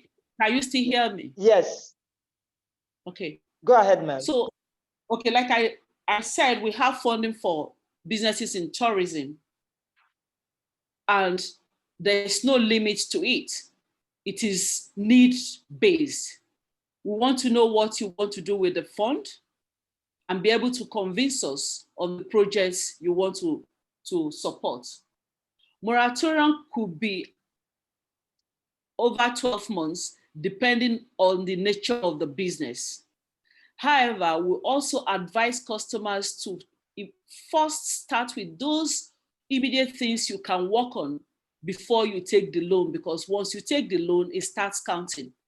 Knowing that BOI will not give you 100% funding for the project, we'll fund up to 70%, and equity, you use equity for 30%. So we encourage you to start those other aspects that will take longer time for you to complete the project.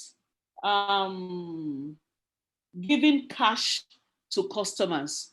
We don't disburse cash to customers. We disburse to the suppliers of your need. You give us a breakdown of your business need, and we confirm those invoices you're going to give to us. So we disburse directly to those suppliers. For money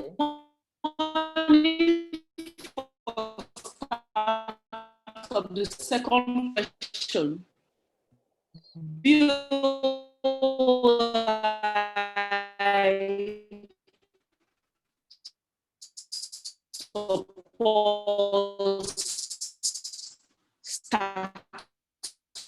Right. Is it me?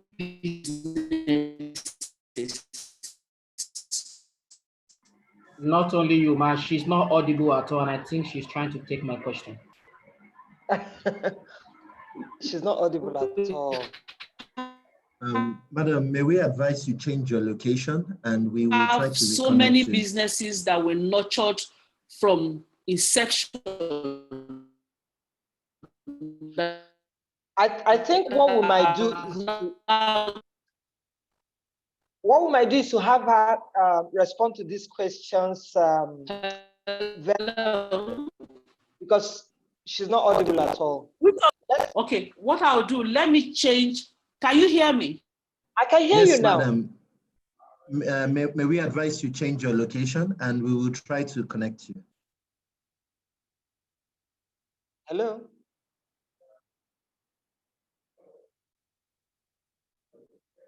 Okay, she's offline. May we yourself. proceed with the meeting? And when she comes back online, we will reconnect her and have questions answered. Hello? Hello, she's back here. Okay.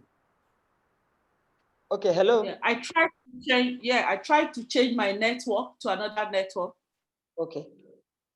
Is it better now? Very, very much better, ma'am. Thank you so much. We have, do you want to take 2 more questions and add it to the one you're about to answer? I can go back. Yes, I'll do that. But I can go back to the question, the person that said I'm trying to dodge her. Dodge his. No. He said you are trying to answer his question. He didn't say dodge. He said you're trying to answer my question. And the network is bad. Yes. So do you want to take 2 more questions and so you answer everything at the same time? Yeah, that's okay. I can do that. Yeah. Okay. That's so, okay. All right. So Susan, please unmute yourself and ask your question. After you, we'll have Hassan Zachary also take his question, please. Hello, Susan. Yes, hello, good evening. Can you hear me? Yes, I can hear you. Okay. Hi, Neka. This is Susan, the president of NANTA. It's been Susan. quite. Hi. It's been quite. Sorry, I won't put my video because of network. His network is really bad where I am. Isaac, it's good to see you. Yes, Isaac, it's good to see you again, Neka. Thank you. You guys are doing an awesome job as usual. African ambassadors is what I call both of you. Thank you for all that you do. I've been following keenly the discussion and it's been quite interesting. The question I want to ask, or rather question or clarification for the last speaker, the Bank of Industry, is apparently I wouldn't really blame anybody. There's an aberration in the system of having creative industry and the tourism industry. So for us here, almost as if we have 2 different industries. Yeah, Otumba clearly said that there's actually nothing like a creative industry. It's a sector in the entire tourism industry, but let's leave it. It's an aberration. Hopefully our government will find a way of correcting it. But if I may understand, I need the Bank of Industry to please clarify something for me. Apparently, from Captain Manuel, somebody asked a question if you have funding for tourism industry. So if I understand, that means in the Bank of Industry books, there are 2 industries that they have. So I can come in for a loan under the creative industry, and I also come in for a loan under the tourism industry. Is that what it is, or the 2 are being meshed together? Because I noticed she was a bit careful when she was saying, yeah, creative industry, knowing fully well that Otumba has just educated us about the whole thing. So is it 2 different sectors in your books, or it's the same one sector, but it's just nomenclature, is the use of language that's the issue here? So if she can help me clarify that. So when our members are wanting to come in for a loan for a major project, so we know which angle we're coming in from. 2 different industries on your books, or is one industry and it's just nomenclature that is differentiating the 2? Thank you. Thank you, Susan. So we'll have Hassan Zachary now. After that, we'll have the FTAM president, Alhaji Saleh Rabbo. He also has a question to ask. So Zachary, let's have you quickly. Thank you. Thank you, Neka. Thank you. Good evening, everyone. Thank you for a wonderful job. My question is related to what Susan has just asked. I have a practical experience having been to Bank of Industry for a loan, and then I was turned down because what they have is creative industry, and in the list under creative industry is entertainment, fashion, food, music, or there's nothing like tourism. And even where they have something like hospitality, if you go there as a tour operator or a travel agent, you are not recognized, you are not qualified to access the loan, but we are the bedrock of tourism. So I'm asking, why is there creative industry? And when you have even hospitality as another sector, there is no tour operator and travel agents to access loan. Thank you. Thank you. Thank you. Let's take Alhaji Saleh Rabbo. Hello, can you hear me? Yes, we can hear you. Hello? Go ahead, Alhaji, we can hear you. He's the FTAM president. Hello, Alhaji. Okay, good evening, Neka and Isaac and all the speakers. You guys are doing a beautiful job. I think my own is, before I even, the questions I asked have been asked. And unfortunately for me, when she made the explanation on, or she answered the question on how people can access, or can people access funding for tourism or cultural village or SMEs. And even the question just asked by Hassan and Madam Susan. Yeah.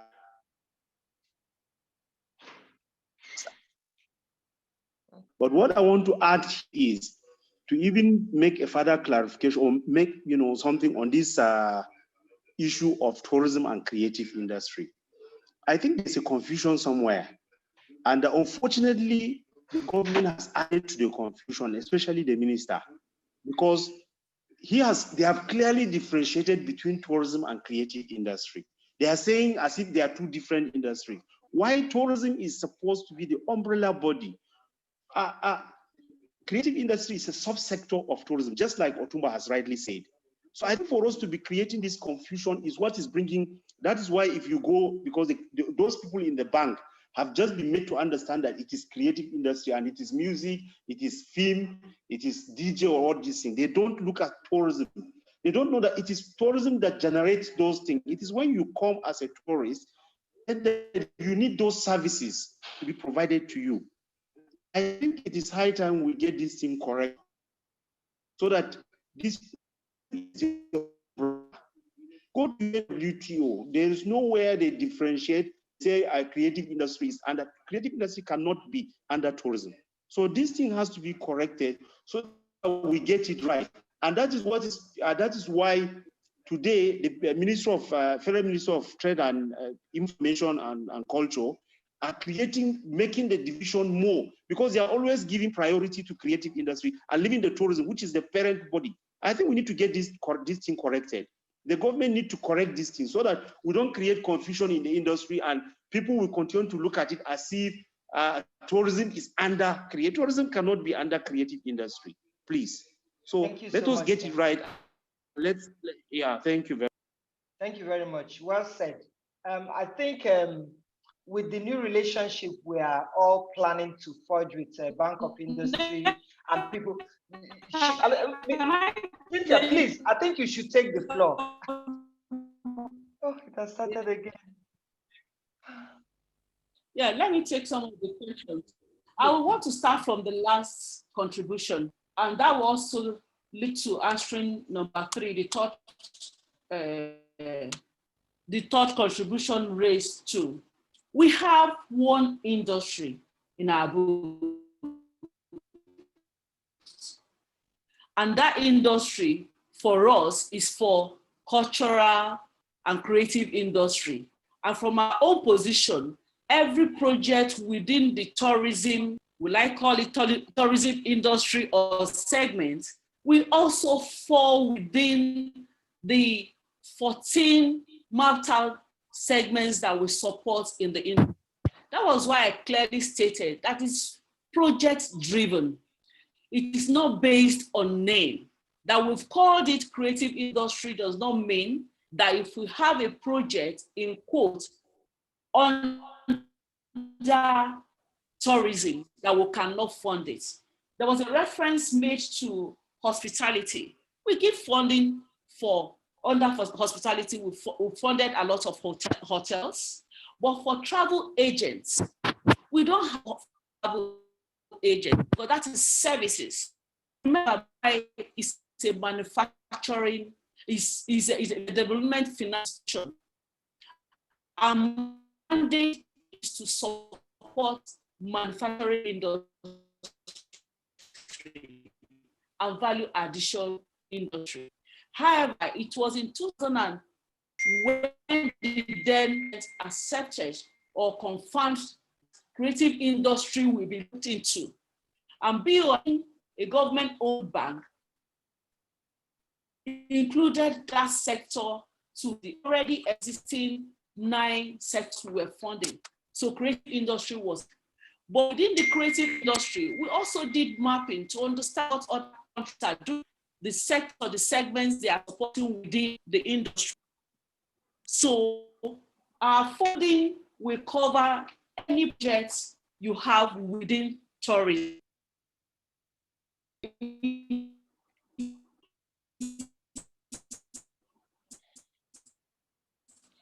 The name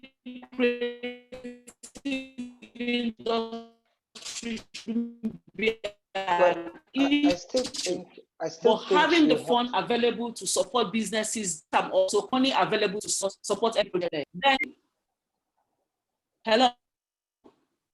Oh my God. Thank you, Ambassador Luz. Thank you so much for being part of this today. Yes, Uche, you're breaking up so much that my suggestion would be, yes, would be that at the end of the day, we'll still have you answer the questions via email. So we'll share with everybody that is on this platform. Can I, let me just see and move around. Hello? Okay, while you move around, let's take a Chidima Ewuzie. Chidima, I saw you raising your hand. Hello. Hello. Yes, please. Let's have your question. Can you hear me? Can you hear? Yes, it's we not can a hear question. you. I just wanted to add to what Madam Uche just said, because I don't totally agree with her where she says that travel agents don't have a product. That is services. Services is the product they give. Service is a form of product that you give. So if somebody needs money from a travel agent to be able to provide a good service, maybe to standardize the service or to secure funds for future business, I don't think it's bad for them to respond, because service is a product. It's the product they give. It's like in hotels. Hospitality is service that is the product they give. So I don't know. I don't know their decision, but they should try and look at it again. That's my suggestion. Okay. Thank you. Thank you. Uche, have you found a good spot? Yes. I've moved out from my location. Can you hear me now? Yes, I can hear you. Okay, so it's better. Yes. Okay, good. So for startup companies, yes, we have funding for startup companies. Then on moratorium issue, yes, moratorium could be above 12 months. It could be up to 18 months or 24 months, depending on the nature of a project. Which one am I leaving out? What are the requirements to access those facilities for startups and SMEs? Okay, the companies, it must be a registered company in Nigeria. You must have your business plans. In your business plan, hello? Hello, we hear you. You can hear me, okay. Yes. What's happening? I can't see the view. I hear you. Okay, you can hear me. Mm-hmm. So you must have a business plan. And in your business plan, it must be clear to us what you want to use the funding for. Okay. We also want to know your cash flow based on the business. How will you repay the loan? Another key factor that is also important to us is collateral. Our fundings are collateral backed. Okay. That is just a summary of the major checklists that we have for funding. But of course, you can always check out their website, and then we'll share their contact with you if you need to follow up this conversation with her. Is there any other question that she didn't answer? If there is one more question, we can just take one more question and we'll round it up, because our plan was to stop at 5, and here we are 5:20. So any question that is outside what has been asked? I wish we can have our contact, please. Oh yes, definitely. We're sharing the contact of everybody on the platform with you. Once you registered, that means we have your email addresses, so you will have that as well. Yes, can I say something now? You've been saying something all along, sir. Go ahead, just 30 seconds. Thank you very much. Steve Solomon of Tourism World International. The last point I needed clarification from her is on the fact that they said they only provide equipment and they only fund equipment. And I now asked, since tourism development has to do with creating a destination, does it mean that since there is no clear-cut equipment to start with, that they cannot fund such developmental projects? Or if they say they want to fund it, who are the suppliers now that they want to send the money to directly? You want to create a destination, for instance, you own the vision, you know what you want to create. You work with contractors that will build it. Tropicana as a case study. I've been there many times. Otumba is like a godfather to all of us. If at the point he was creating that destination, he needed money, does it mean that BOI will give the suppliers who are the contractors, pay them directly, or that they can only provide vehicles, equipment like pots or whatever that is used in the cooking, or vehicles that are used in the environment? This is the area I needed her to clarify. Please, can I come in? If you make it brief, it will be easier for me to address. But let me make it clear. We don't give funding for construction. If you're looking for funding for construction, BOI will not give you money for mortar and block. No construction funding. We don't have the mandate as a bank to give funding for construction. So that's why I said clearly that it's project-based. You meet with us, you understand what you need the fund for. And in line with our mandate, we can tell you the aspect of this need that BOI can support you. But anything that has to do with construction, we don't as an institution have the mandate to do that, to provide funding for it. Okay, so that we kind of wrap it up from there. So we would like to, Zach, we have one more person, Tony, he's raising his hand. Okay, then I can address the issue of the Tony Uwaka, Kakachoko. The travel He's agent. raising his hand now. Can I come in with that of the travel agent? Okay, what take that, need, then we'll have Tony. What the travel agent will be needing from us will be fund, if I'm right, for the airlines, for ticketing. Unless there are other needs you're looking at. If it's for ticketing, that means we're giving you funding to place in a financial institution for a BG to cover your transactions with the airlines.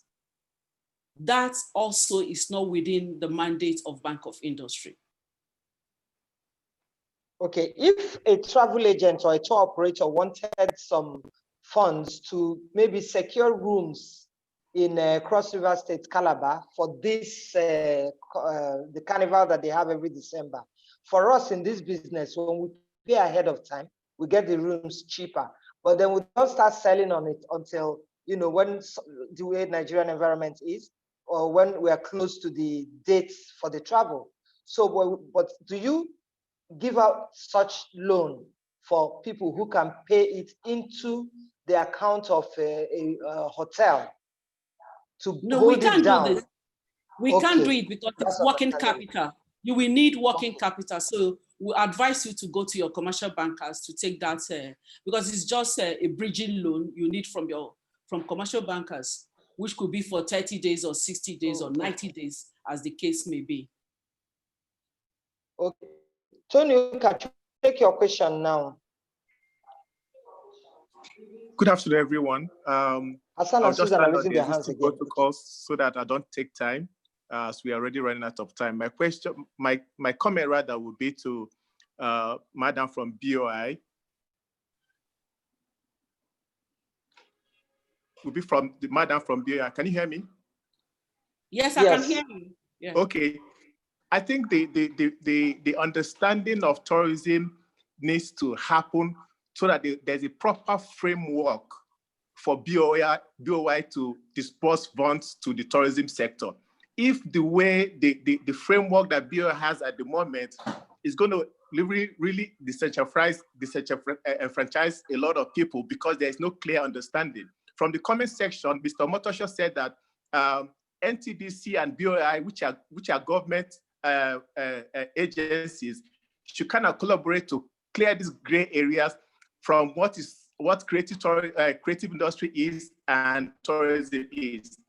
I don't know if there is any funding for travel, but there should be a holistic travel and tourism area, then under it, the subsectors of tourism can be identified so that each one can be able to clearly identify which area he or she wants funding and be able to approach specifically because of the areas to tick. But I mean, it's easier said to really assess this fund. Then there are other bottlenecks that are involved in it because there's no clear understanding about this tourism thing.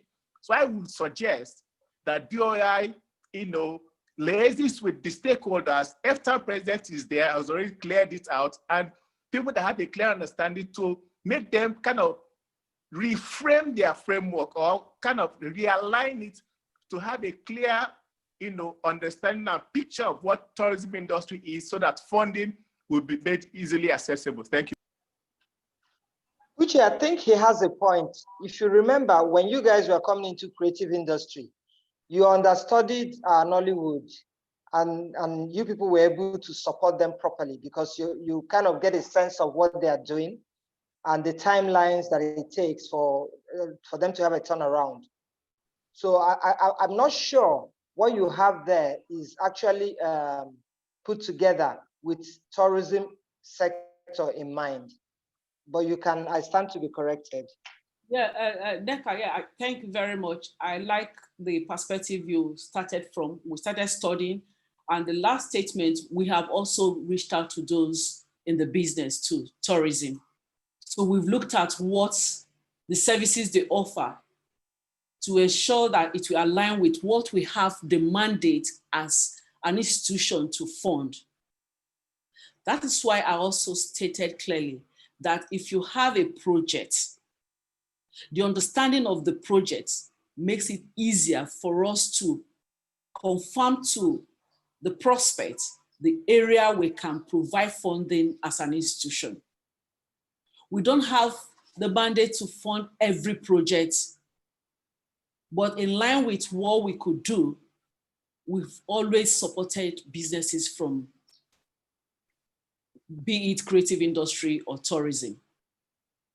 Okay. So we're ready to meet with a team. Neka, you're the one there. So try to maybe pick names of those we could meet with and have a Zoom meeting. So we'll further discuss and look at areas we can specifically agree on that these areas can work if we make presentation to management. So I'm happy and willing to meet with maybe a smaller group of 5 or 10, yes, so that we can articulate and review the tourist industry. That will be very good for all of us. It is not just a bank of industry thing. Ours is not profit-driven. It is job creation. It is the opportunities we can get by exporting what we have or attracting visitors to our country. So let's look at it and have a better position for the industry and for the country at large. Okay, that being said, thank you very much. That being said, it's good you said this here because we have the EFTA president, we have our NANTA, and I'm sure NATOP and all of us are here already listening to this. So we'll put ourselves together and then I'll set up the meeting and we'll take it from there. But Susan, I still see your hand up. Mariam, you too. Do you still want to answer the question? I wanted to say, I wanted to ask you if we can set up a meeting, a closer unit meeting with the BOI. Yes. Just answer that. Yes, that was the question. Thank you. Okay. So that will be done then. On that note, let me hand over to my boss and business partner and friend, Isaac Moses. Thank you so much, Uche, and thank you for being a part of this. And many thanks to all our wonderful speakers today. Panelists, it was quite a session. Yes, I think that's been very succinct, and I'd like to thank all of you. You've all been we're very grateful to have you all attend this web conference, and you've all thrown different angles to this meeting. And I believe there are actionable discussions here we can take further. Thank you all very much. Thank you, Mr. Ambassador. Thank you, dear. Thank you, Alexander from Brazil, and all the other participants who were able to join us from different time zones. We're very grateful you could join us. And we look forward to having you again when we send out invitations. Thank you very much. Do have a splendid day. Bye now. Thank you. Hey, all my friends are here. I see you, Chidimokeme. You didn't say a word today. Ngozi Ngoka, you didn't ask. I see all of them. Neka, I think you should invite DG Tourism at your next expose, Neka. DG Tourism, you need to invite him. I will. God bless you. Will invite him. Thank you. Neka, thank you very much for this wonderful session. TBS Africa would like to. Thank you so much, guys. Thank you.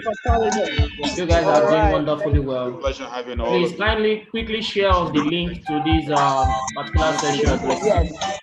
Please kindly Share the link to everybody on YouTube, and we'll also send you the minutes of the meeting. All right. As well. And then also and I would like you slide. to. I would also like Uge Africa to participate. There is a webinar tomorrow that we are hosting at TBS Africa, and it's about SDGs, tourism for SDGs for Africa. So if I can have your email address, I can just push an official invite to you. Okay, please drop my email address in the chat room now.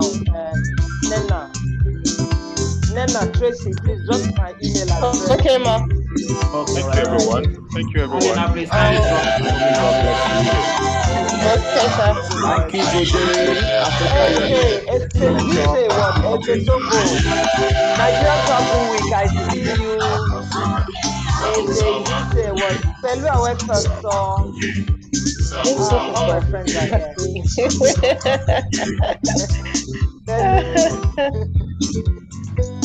Wow, it was a wonderful session and you guys made it happen. Thank you so much.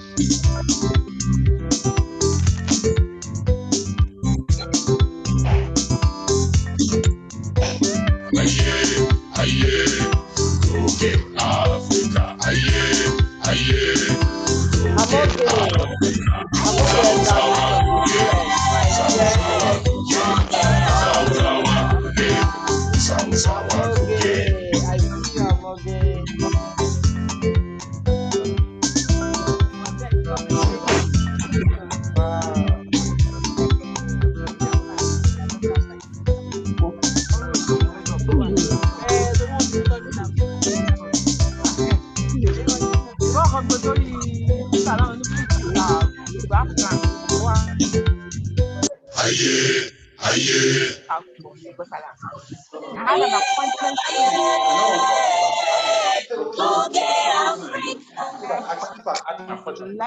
Are you getting it?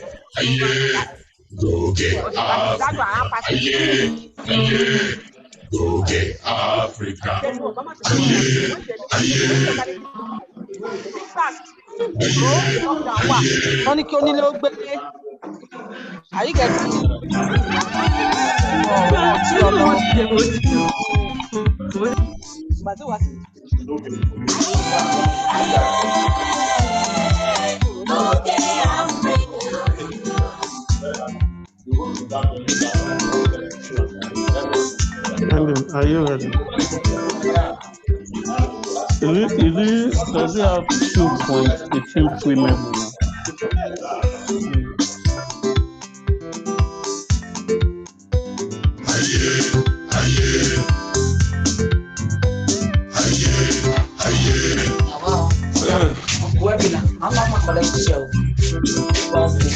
Don't chop my meat, I will go and put the job at home.